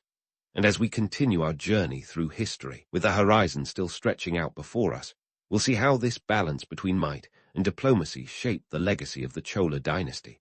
So, buckle up, because the waves of history are far from calm, and the Chola saga is just getting started. As the Chola ships cut through the ocean's vast expanse, leaving ripples that echoed across the Indian Ocean, it was clear their ambitions had evolved beyond mere territorial gains. While their naval prowess was the stuff of legends, those ships were more than just instruments of conquest. They were the arteries of an empire, pumping trade, culture, and influence across continents. Now, don't get me wrong. The romantic image of a mighty Chola fleet sailing under a blazing sun, banners snapping in the wind, is seductive. But let's pull back the curtain and peek at the less glamorous yet equally fascinating mechanics of their imperial engine. First off, those ships weren't just floating fortresses. They were the Chola dynasty's most effective sales pitch. By dominating the sea lanes, the Cholas didn't just control the flow of trade, they became the gatekeepers of wealth. Imagine walking into a bustling medieval marketplace, a cacophony of voices and the scent of exotic spices hanging in the air. That's what Chola ports were like, vibrant hubs where merchants from all corners of the known world converged. Their secret, a well-oiled trade network that stretched from the Arabian Peninsula to the shores of China, pulling in everything from ivory to silk. But let's not pretend this was some grand utopia of free-market bliss. The Cholas knew how to play hardball. Think of them as the original gatekeepers, with their fingers on the economic pulse of the region. They imposed taxes on goods passing through their waters, effectively charging a cover fee for anyone wanting to play in their economic sandbox. This wasn't just a money-grabbing scheme. It was a calculated move to fund further expansion and maintain their fleet. And boy, did it pay off. At its height, the Chola treasury could rival that of any contemporary empire, a war chest brimming with wealth amassed from their savvy maritime dominance. Yet, this wasn't just about lining their coffers. The Cholas had a vision, a grand strategy that reached beyond mere economics. Their expansion facilitated a vibrant cultural exchange that reshaped the Indian Ocean world. Picture this: Chola emissaries embarking from their ships, laden not only with goods, but also with the cultural treasures of South India, art, architecture, and scripts. They sowed seeds of Tamil culture across Southeast Asia, influencing local practices in ways that still resonate today. Temples sprung up in Bali and Java, their Dravidian architecture a testament to the Cholas' far-reaching impact. They weren't merely conquerors, they were cultural architects, crafting a legacy that transcended borders. Now, let's talk sharp. Administration, to be precise. Managing an empire that spanned thousands of miles wasn't a walk in the park. The Cholas were like the original project managers, juggling a multitude of tasks and deadlines without the help of modern-day spreadsheets. Their bureaucracy was a marvel of efficiency, a finely tuned machine designed to keep the empire running like clockwork. Local governance was key. The Cholas were adept at integrating diverse regions, allowing conquered territories a degree of autonomy while ensuring loyalty to the crown. This wasn't altruism, it was pragmatism. By allowing local rulers to maintain some semblance of control, the Cholas reduced the risk of rebellion and ensured a steady flow of resources to the heart of their empire. But let's not sugarcoat it. This administrative prowess came with its own set of headaches. Communication across such vast distances was slow. Imagine waiting weeks for a message to travel from one end of the empire to another. And then there were the local elites, each with their own agendas and interests. The Cholas had to navigate this minefield with the deftness of a cat burglar, balancing the need for control with the realities of local politics. It was a high-wire act, one that required constant vigilance and a knack for diplomacy. Yet, for all their skill, the Cholas were not exempt from the pitfalls of empire. Their success bred envy, and with it, enemies. The more territories they annexed, the more they had to deal with the complexities of ruling over diverse peoples. Maintaining peace was as challenging as winning wars, requiring a blend of carrot and stick, rewarding loyalty while swiftly quashing dissent. And while their navy was a formidable deterrent, it was the Cholas' ability to forge alliances and navigate the murky waters of diplomacy that ultimately kept their empire afloat. So, what's the big takeaway here? The Chola dynasty wasn't just about swords and sails.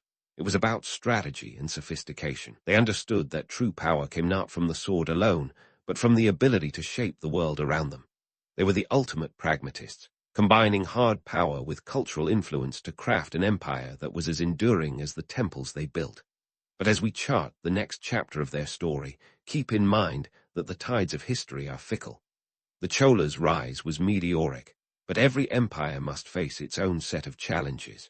Stay tuned, because the saga of the Chola dynasty is far from over, and the waters are only getting deeper. As we sail into the legacy of the Chola dynasty's naval prowess, let's chart the waters of influence they left behind. Picture the Indian Ocean like a colossal chessboard, where the Cholas didn't just play, they rewrote the rules. Their strategies weren't just footnotes in history. They were bold headlines that shaped Indian maritime narratives for centuries. If Rajaraja Chola, I and his successors, were the rock stars of the ocean, their legacy was the chart-topping hit that kept playing long after the band had left the stage. Fast forward a few centuries, and you'd see echoes of Chola strategies in the maritime practices of subsequent Indian empires. The Vijayanagara Empire, and even the Marathas, with their formidable navy under Admiral Kanhoji Anga, were essentially riffing on the Chola playbook. They realized that controlling the sea lanes wasn't just about owning a fleet, it was about commanding the economic high ground. It's like the Cholas handed down a secret recipe for maritime success, and everyone wanted a taste. But here's the kicker. The Cholas weren't just strategists, they were trendsetters. Their penchant for blending hard power with cultural exchange set a precedent that later empires couldn't ignore. The idea that you could project power through both might and mind was revolutionary. It's a lesson as relevant today as it was 1,000 years ago. Sometimes, the pen, or its medieval equivalent, the chisel, is mightier than the sword. Now, let's address the elephant in the room.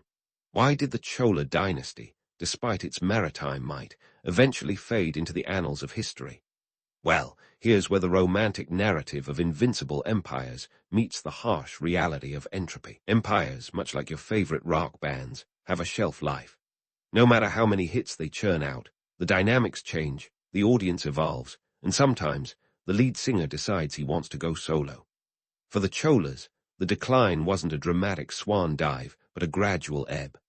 Internal strife, succession disputes, and the ever-present threat of external invasions chipped away at their once unassailable power. The Pandya and Hoysala dynasties were like those pesky opening bands that suddenly get big enough to headline their own tours.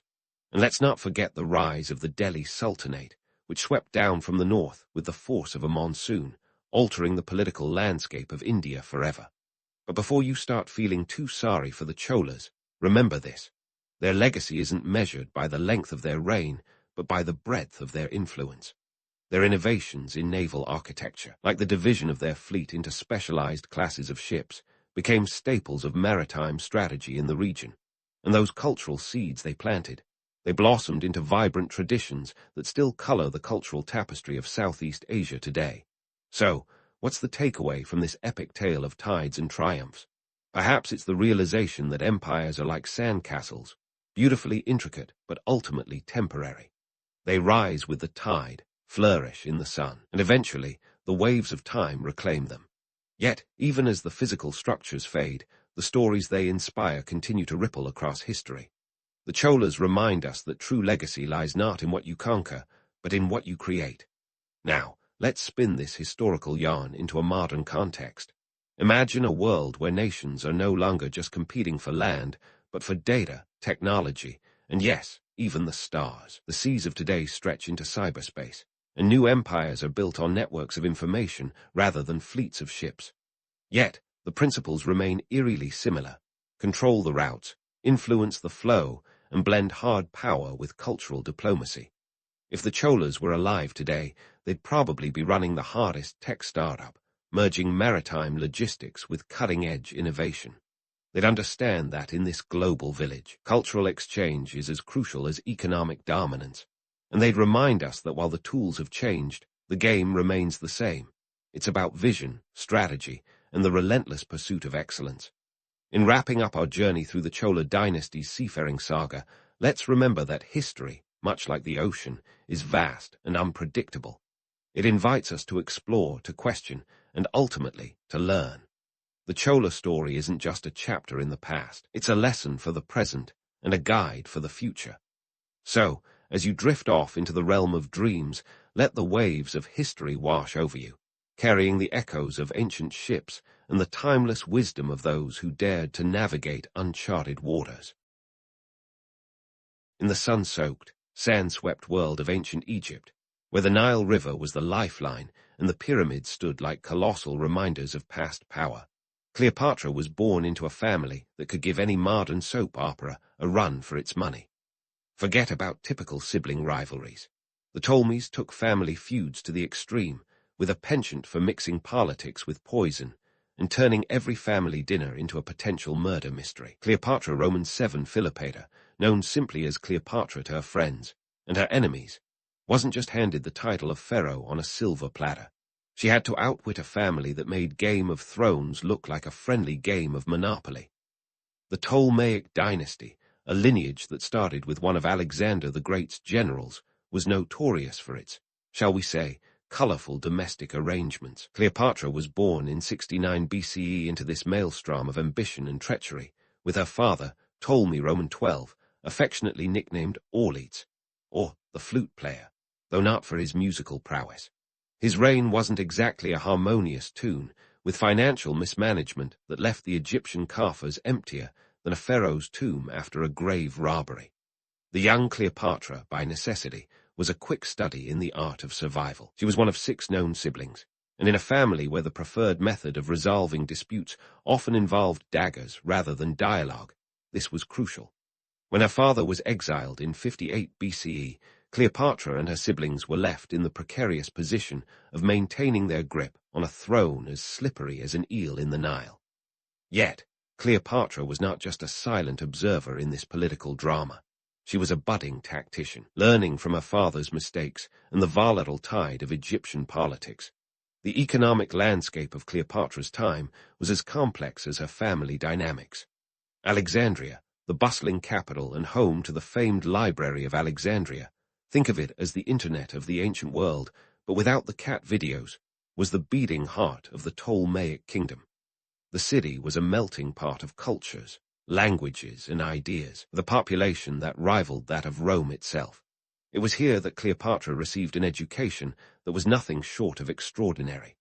Fluent in multiple languages, including Greek, Egyptian, and reportedly several others, Cleopatra was a polymath who could engage with the intellectual heavyweights of her time. But let's not romanticize this too much. While it's easy to envision Cleopatra as a scholarly queen surrounded by scrolls and scholars, the reality was that her education was as much about power as it was about poetry. She was groomed to navigate the treacherous waters of Egyptian and Roman politics, a task that required more than just a pretty face and a sharp mind. Cleopatra's charisma was her weapon, and her ability to charm even the most hardened Roman senators was legendary. She understood that knowledge was power, and she wielded it with the precision of a seasoned warrior. Cleopatra's Egypt was a land of contrasts, where wealth and poverty existed side by side. While the Ptolemaic court indulged in lavish banquets and extravagant displays of wealth, the majority of Egyptians toiled under the hot sun, their labor fueling the opulence of the ruling class. The economy was heavily reliant on agriculture, with the fertile Nile Delta serving as the breadbasket of the Mediterranean. However, Cleopatra recognized the importance of diversifying Egypt's economy, and her reign saw increased trade with distant lands, further cementing Alexandria's status as a hub of commerce and culture. Yet, for all her achievements, Cleopatra's early life was marked by constant peril. When her father, Ptolemy Roman 12, reclaimed the throne with Roman support in 55 BCE, Cleopatra found herself in a precarious position. The family reunions were less about hugs and more about ensuring you didn't have a dagger aimed at your back. Despite the risks, Cleopatra managed to survive and thrive by using her wits and charm to navigate the treacherous waters of her family's politics. Cleopatra's ascent to power was not a simple coronation. It was a strategic chess game played on an ever-shifting board. When Ptolemy Roman XII died in 51 BCE, Cleopatra and her brother Ptolemy Roman XIII were named co-rulers, a common Ptolemaic practice intended to maintain dynastic stability. However, this was less about sibling bonding and more about a power struggle with crowns instead of cookies. Cleopatra, already a seasoned player in this deadly game, quickly realized that her brother was more pawn than king, manipulated by advisors who saw her as a threat to their influence. Cleopatra's early reign was anything but serene. As she faced opposition from her brother and his advisors, she was forced into exile in 48 BCE. Not one to be easily defeated, Cleopatra regrouped and plotted her return. This is where her legendary encounter with Julius Caesar comes into play, but that's a story for another time. For now, let's just say Cleopatra's ability to turn the tides of fortune in her favor was nothing short of remarkable. The myths surrounding Cleopatra often paint her as a seductress, a woman whose beauty brought mighty men to their knees. But let's be real for a moment. Cleopatra's allure was not just about physical beauty. It was her intellect, her strategic mind, and her ability to speak to people in their own language, literally and metaphorically, that made her a force to be reckoned with. She understood the power of image and used it to craft a persona that captivated not just those in her immediate circle, but also the wider world. All in all, Cleopatra's early life was a crash course in survival, diplomacy, and the fine art of ruling a kingdom on the brink of chaos. She was a woman ahead of her time, a queen who managed to wield power in a world dominated by men, and whose legacy, filled with both triumphs and tragedies, continues to capture the imagination of historians and dreamers alike. As we delve deeper into her story, remember that the truth, as they say, is often stranger than fiction, and in Cleopatra's case, infinitely more fascinating. While Cleopatra's early life was a crash course in survival, diplomacy, and the fine art of ruling a kingdom on the brink of chaos, her return from exile marked the beginning of an even more audacious chapter. Enter Julius Caesar, the Roman statesman and general who was as renowned for his military conquests as he was for his complicated relationships. Cleopatra's introduction to Caesar wasn't just a meeting of two powerful figures. It was a masterclass in political theater. Picture this. Cleopatra, having been ousted by her brother's advisors, was not about to let a little thing like exile stop her from reclaiming her throne. She understood that in order to secure her position, she needed an ally with enough muscle to tip the scales in her favor. And who better than Julius Caesar, a man who had just arrived in Alexandria, fresh from his triumphs in the Roman Civil War, and with a reputation that could fill the entire library of Alexandria. Now, forget the Hollywood version where Cleopatra wafts in on a breeze of exotic allure. The reality was a bit more practical. Cleopatra knew she had to get Caesar's attention and support, but with her brother's forces controlling the palace, she couldn't exactly stroll through the front door with a bouquet and a business proposal. Instead, she opted for a more creative approach. Enter the legendary rolled-up carpet, or perhaps a sack, as some more cynical historians suggest. This was Cleopatra's ancient take on a surprise Zoom meeting, a tactical maneuver to land her directly in Caesar's private quarters without alerting her brother's guards. The scene is almost comical in its audacity. Cleopatra, the exiled queen, quite literally rolled into Caesar's life, bypassing the usual diplomatic channels and making an entrance that will be talked about for centuries. But here's where we separate the myth from the reality. While the idea of Cleopatra tumbling out of a carpet might sound like a scene from a romantic epic, the truth is more about strategic genius than theatrical flair. Cleopatra was a woman who understood the power of first impressions. She knew that to win Caesar's support, she had to present herself not just as a ruler in distress, but as a formidable ally worth backing. Her dramatic entrance signaled a boldness that matched Caesar's own appetite for risk and adventure. The stakes were high. Cleopatra needed Caesar's military might to wrest control back from her brother, while Caesar needed Egypt's resources to finance his own ambitions. This wasn't just a meeting of hearts. It was a practical, strategic alliance. Cleopatra, ever the pragmatist, offered Caesar something more valuable than mere affection, the promise of a powerful partnership that could benefit both their realms. And let's talk logistics. The Egypt of Cleopatra's time was a treasure trove of wheat, papyrus, and all the riches the Mediterranean could offer. Caesar, who was still consolidating his power back in Rome, knew the value of such resources. By aligning with Cleopatra, he wasn't just securing a queen's loyalty, he was ensuring a steady supply line to feed his legions and finance his future campaigns. It was a match made not in heaven, but in the dusty corridors of political necessity. Their relationship, like any good alliance, was as complex as the times they lived in. Cleopatra was savvy enough to recognize that Caesar's support came with strings attached, but she was playing a long game, one that required both charm and cunning. While the idea of a love affair might make for a good story, the real attraction was power, something both Cleopatra and Caesar had in spades. As Cleopatra navigated her way back to power, she and Caesar became the talk of the ancient world. Their joint rule of Egypt was a testament to their combined might, but it also raised eyebrows among the Roman elite. Caesar, the conqueror of Gaul, was now seen as the man who had been conquered by a foreign queen. Cleopatra, meanwhile, was painted as the exotic seductress who had ensnared one of Rome's greatest generals. The reality, as always, was far more nuanced. Cleopatra wasn't just a pretty face who bewitched Caesar with her charms. She was a ruler in her own right, with ambitions that extended beyond the banks of the Nile. By securing Caesar's support, she had not only regained her throne, but had also positioned herself as a key player in the power dynamics of the ancient Mediterranean. This was a woman who understood the art of politics as well as any Roman senator, and who wielded her influence with the precision of a seasoned diplomat. Yet their alliance was not without its challenges. The political landscape of the time was a minefield of shifting allegiances and ruthless ambition. Cleopatra and Caesar had to navigate not only the treacherous waters of Egyptian politics, but also the simmering tensions within Rome itself.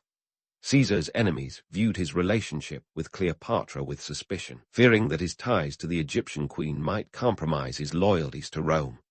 Despite the odds, Cleopatra proved to be a formidable partner, both in politics and in strategy. Together, she and Caesar embarked on a campaign that would see them solidify their control over Egypt and extend their influence across the Mediterranean. But as history would soon show, even the most powerful alliances are subject to the whims of fate and the unpredictability of human ambition. In the end, Cleopatra's meeting with Caesar was more than just a footnote in the annals of history. It was a turning point that would shape the destiny of two great civilizations. As we delve deeper into their story, it's important to remember that while the myths and legends of Cleopatra and Caesar may capture our imagination, the truth is often far more intriguing. Their partnership was a testament to the power of strategic alliances, the complexities of love and politics, and the enduring legacy of one of history's most fascinating figures. As we prepare to explore the next chapter of Cleopatra's life, where her political acumen would be tested once more, remember that the story of this remarkable queen is one of survival, ambition, and the relentless pursuit of power in a world that was as unforgiving as it was captivating. Cleopatra was a queen who defied expectations, challenged conventions, and left a legacy that continues to resonate through the ages. And as we continue our journey through her extraordinary life, there's much more to uncover about the woman behind the myth and the empire she sought to rule. Cleopatra's story was far from over, and as we transition from her alliance with Julius Caesar to yet another Roman entanglement, it's crucial to remember that she was not just a queen caught in the whirlwind of Roman politics. Cleopatra was a deft strategist, a woman who understood the power of alliances like a chess master eyeing the board for checkmate. Enter Mark Antony, a Roman general with charisma that could rival any Hollywood heartthrob, and a penchant for theatricality that matched Cleopatra's own flair for the dramatic. If you thought Cleopatra's relationship with Julius Caesar was a political masterstroke, her liaison with Mark Antony was a full-blown spectacle worthy of a Shakespearean drama. Antony, one of the three rulers of Rome's post-Caesar power structure known as the Second Triumvirate, was in dire need of resources and allies. Cleopatra, ever the opportunist, saw in Antony not just a potential partner, but also a means to secure Egypt's autonomy amidst the chaos of Roman politics. Their meeting in 41 BCE was nothing short of legendary. Cleopatra, knowing the importance of first impressions, arrived in Tarsus not on a simple chariot or horseback, but on a barge draped in purple sails, perfumed with incense, and adorned with golden ornaments, basically the ancient world's equivalent of a red carpet entrance. Antony, with his penchant for the theatrical, was reportedly captivated, but let's not get carried away with romantic notions. Cleopatra's approach was calculated. She knew how to command attention, and this grand entrance was a statement of power, not just charm. Now, let's take a moment to debunk the myth that Cleopatra was simply a seductress who beguiled powerful men. The reality was far more complex. Cleopatra was a savvy ruler who understood that alliances were essential for survival.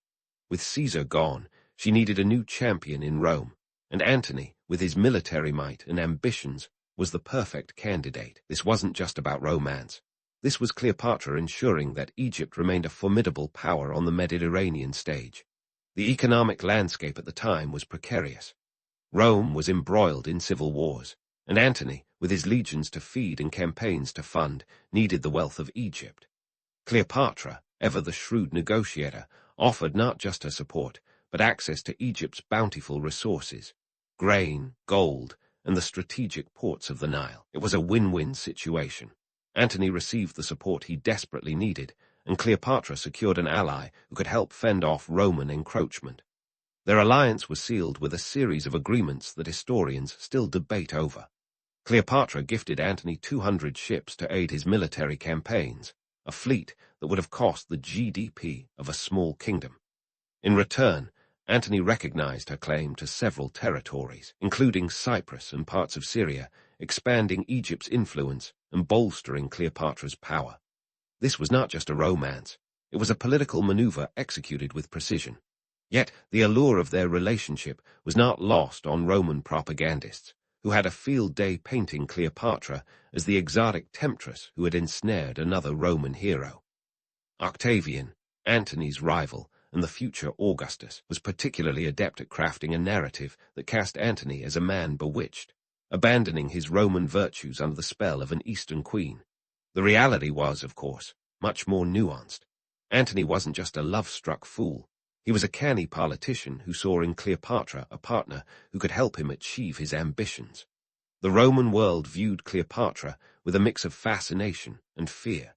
Here was a woman who defied the patriarchal norms of her time, ruling as a pharaoh in her own right, and commanding the loyalty of one of Rome's most powerful generals. Her intelligence was her greatest asset, and she wielded it with skill, negotiating treaties and building alliances that ensured Egypt remained a key player in the Mediterranean. But let's not pretend it was all smooth sailing. The political alliance was fraught with challenges. As Antony and Cleopatra worked to solidify their power, they faced mounting opposition from Octavian, who was determined to cast them as enemies of Rome. Propaganda became a weapon, with Octavian using every trick in the book to undermine Antony's credibility and Cleopatra's reputation. The duo became the ancient world's equivalent of a tabloid sensation, with tales of their lavish banquets and luxurious lifestyles fueling the Roman imagination. Cleopatra's economic strategies during this period were nothing short of brilliant. While the Roman elite painted her as a decadent queen squandering Egypt's wealth, the truth was that she was a master of resource management. She invested in agriculture, ensuring that Egypt remained the breadbasket of the Mediterranean, and expanded trade routes that brought in exotic goods from Africa and Asia.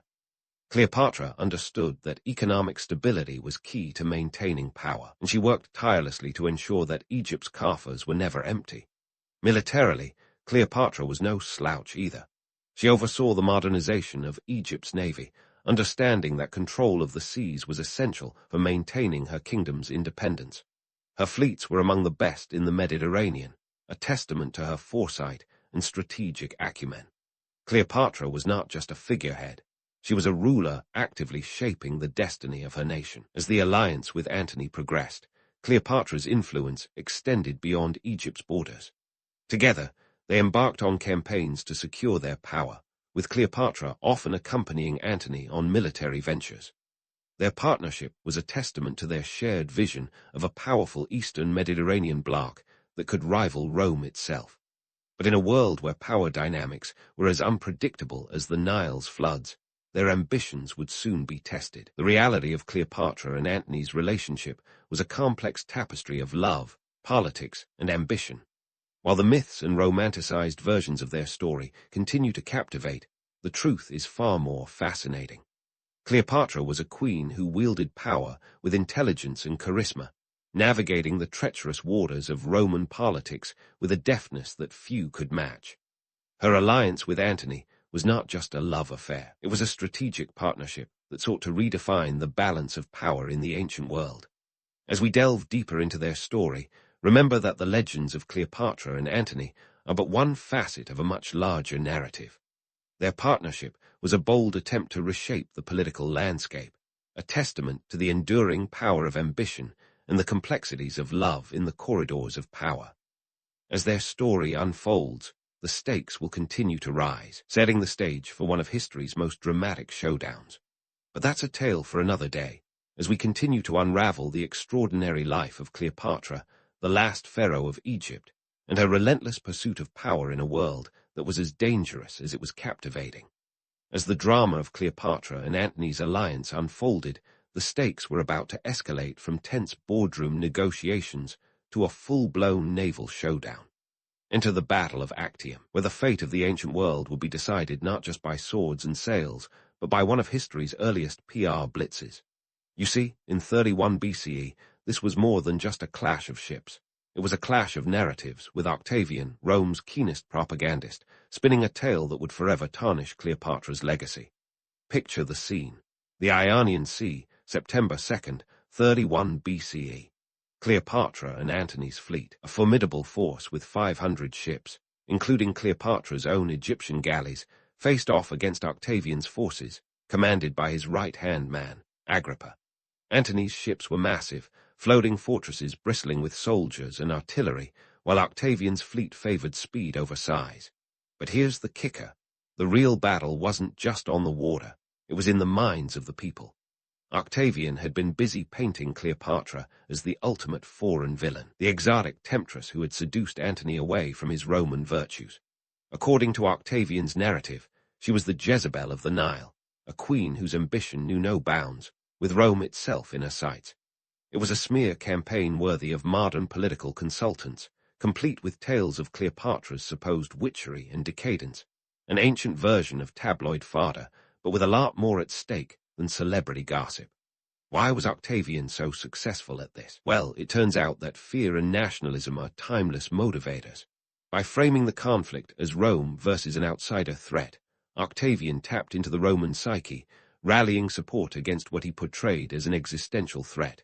It was a classic case of us versus them, with Cleopatra cast as the them in this historical drama. The reality, of course, was far more complicated. Cleopatra wasn't plotting Rome's downfall. She was fighting for Egypt's survival in a world dominated by Roman ambitions. Back to the battle. As the two fleets maneuvered for position, it became apparent that Antony and Cleopatra's forces were at a disadvantage. Their ships were slower and less maneuverable, struggling to keep pace with Agrippa's nimble vessels. And then, the unthinkable happened. In the heat of battle, Cleopatra's flagship turned and fled, with Antony hot on her heels. Was it a calculated retreat, or a moment of panic? Historians still debate, but the result was catastrophic. Without their leaders, Antony's forces faltered, and Octavian's fleet seized the day. The aftermath of Actium saw Antony and Cleopatra retreating to Alexandria, their dreams of power shattered like pottery on a Roman floor. But the battle wasn't just a military defeat, it was a PR disaster. Octavian's propaganda machine went into overdrive, portraying Antony as a man enslaved by his love for Cleopatra, a Roman hero turned traitor under her spell. Cleopatra, meanwhile, was depicted as a harlot queen, a dangerous foreign influence who had to be stopped. It was a narrative that stuck, shaping perceptions of Cleopatra for millennia. Economically, the defeat at Actium was ruinous for Egypt. With their fleet decimated, Cleopatra's ability to protect her kingdom's trade routes was severely compromised. This wasn't just a blow to her prestige. It was a direct hit to Egypt's economy, which relied heavily on maritime commerce. The loss of the fleet meant a loss of revenue, and with it, the financial resources Cleopatra needed to maintain her rule and resist Roman encroachment. As Antony and Cleopatra regrouped in Alexandria, they faced a grim reality. Octavian's forces were closing in, and their support within the Roman world had all but evaporated. The couple's last stand was not just a battle for survival. It was a desperate attempt to control the narrative. Cleopatra, ever the strategist, reportedly began experimenting with alchemical defenses and military innovations, attempting to prepare Alexandria for a siege. But even her legendary charisma couldn't change the tide of public opinion, which had been expertly manipulated by Octavian. It's worth noting that the real tragedy of Cleopatra's story isn't just her defeat, but the way in which her legacy was systematically dismantled by Octavian's propaganda.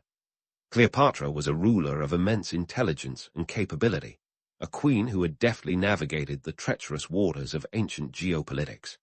Yet, in the hands of Roman storytellers, she became a caricature, her achievements overshadowed by tales of seduction and betrayal. As the final chapter of Cleopatra's reign approached, it was clear that her fight was not just against Roman legions, but against the very narratives that sought to erase her legacy.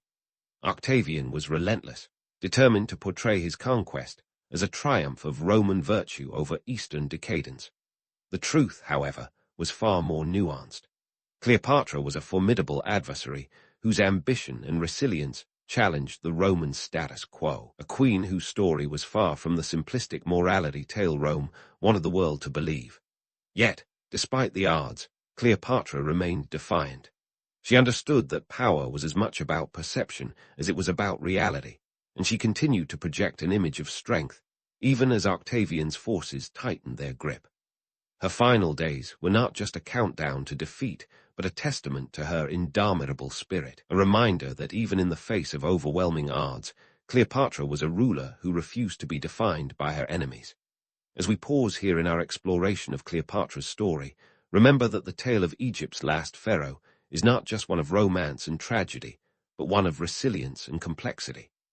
Cleopatra was a queen who dared to defy the greatest power of her age, and her legacy, though often misunderstood, continues to captivate and inspire. As we prepare to delve into the final moments of her extraordinary life, keep in mind that the real Cleopatra was far more than the sum of her myths, a ruler whose story is as compelling today as it was over 2 millennia ago. The final chapter of Cleopatra's reign wasn't just a countdown to the inevitable, it was a masterclass in the art of defiance. As Octavian's legions marched ever closer to Alexandria, Cleopatra, ever the strategist, was busy orchestrating her final act. But let's not romanticize it just yet. The truth is, Cleopatra was staring down the barrel of a Roman takeover, and the stakes were monumental. This wasn't just about a queen's pride. It was about the survival of an entire culture. When Octavian's forces finally breached the walls of Alexandria, Cleopatra's endgame was in motion. The romantic tales of her suicide via an asp's bite are the stuff of legend. But let's shake off the Hollywood sheen for a second. The reality is murkier. Some sources suggest she may have used a more practical poison, possibly concealed in a hairpin. After all, Cleopatra was nothing if not pragmatic. The symbolism of the asp, however, has stuck like glue, thanks in no small part to centuries of dramatic retellings. But whether it was a snake or a potion, Cleopatra's death in 30 BCE was a deliberate act of sovereignty, a final refusal to be paraded through Rome as Octavian's prize. Cleopatra's death marked more than the end of her life. It was the curtain call for the Ptolemaic dynasty and the grand finale of pharaonic Egypt. With her passing, Egypt fell under Roman control, becoming a mere province in Octavian's burgeoning empire. The economic implications were significant. Egypt's wealth, particularly its grain, became critical for Rome, feeding its ever-growing population and cementing Octavian's, soon-to-be Augustus, status as the savior of Rome's food supply. Cleopatra, once a queen with the world at her feet, was now a footnote in Rome's insatiable expansion. But what of Cleopatra's children? The offspring of Cleopatra and Antony, They were political pawns caught in the aftermath of their parents' ambitions. The twins, Alexander Helios and Cleopatra Selene, along with their younger brother Ptolemy Philadelphus, were paraded through Rome in Octavian's triumph, a grim spectacle meant to underscore his victory over the East. The twins' fates diverged dramatically. Alexander Helios disappears from history's annals, likely a victim of the lethal politics of the time. Cleopatra Selene, however, was married off to King Juba Roman II of Mauritania, a calculated move that allowed her to carve out a niche of influence far from Rome's direct control. It's a testament to Cleopatra's enduring legacy that her daughter, despite the odds, managed to wield power in her own right. Over the centuries, Cleopatra's image has been reshaped more times than a potter's clay. From the villainous of Roman propaganda to the beguiling beauty of Renaissance paintings, Cleopatra's story has been told and retold, each iteration reflecting the values and prejudices of its time. Elizabeth Taylor's portrayal in the 1963 epic, Cleopatra, cemented her as a Hollywood icon, complete with eyeliner sharp enough to cut glass. But as historians are quick to remind us, the real Cleopatra was less about lounging in luxury and more about the gritty realities of power. Modern pop culture continues to draw from Cleopatra's well, from music videos to fashion runways. She's become a symbol of feminine power and allure, a touchstone for stories about strong women defying a male-dominated world. Yet, stripping away the layers of myth, we find a ruler who was remarkably astute, politically savvy, and fiercely protective of her kingdom. Cleopatra's true power lay not in her beauty, as the legends would have us believe, but in her intellect and unyielding determination. So, what is Cleopatra's lasting legacy? Beyond the asp and the allure, Cleopatra represents the enduring struggle for autonomy in a world dominated by might. Her story is one of adaptation and resilience, a narrative that challenges us to look beyond the glossy veneer and see the person behind the myth.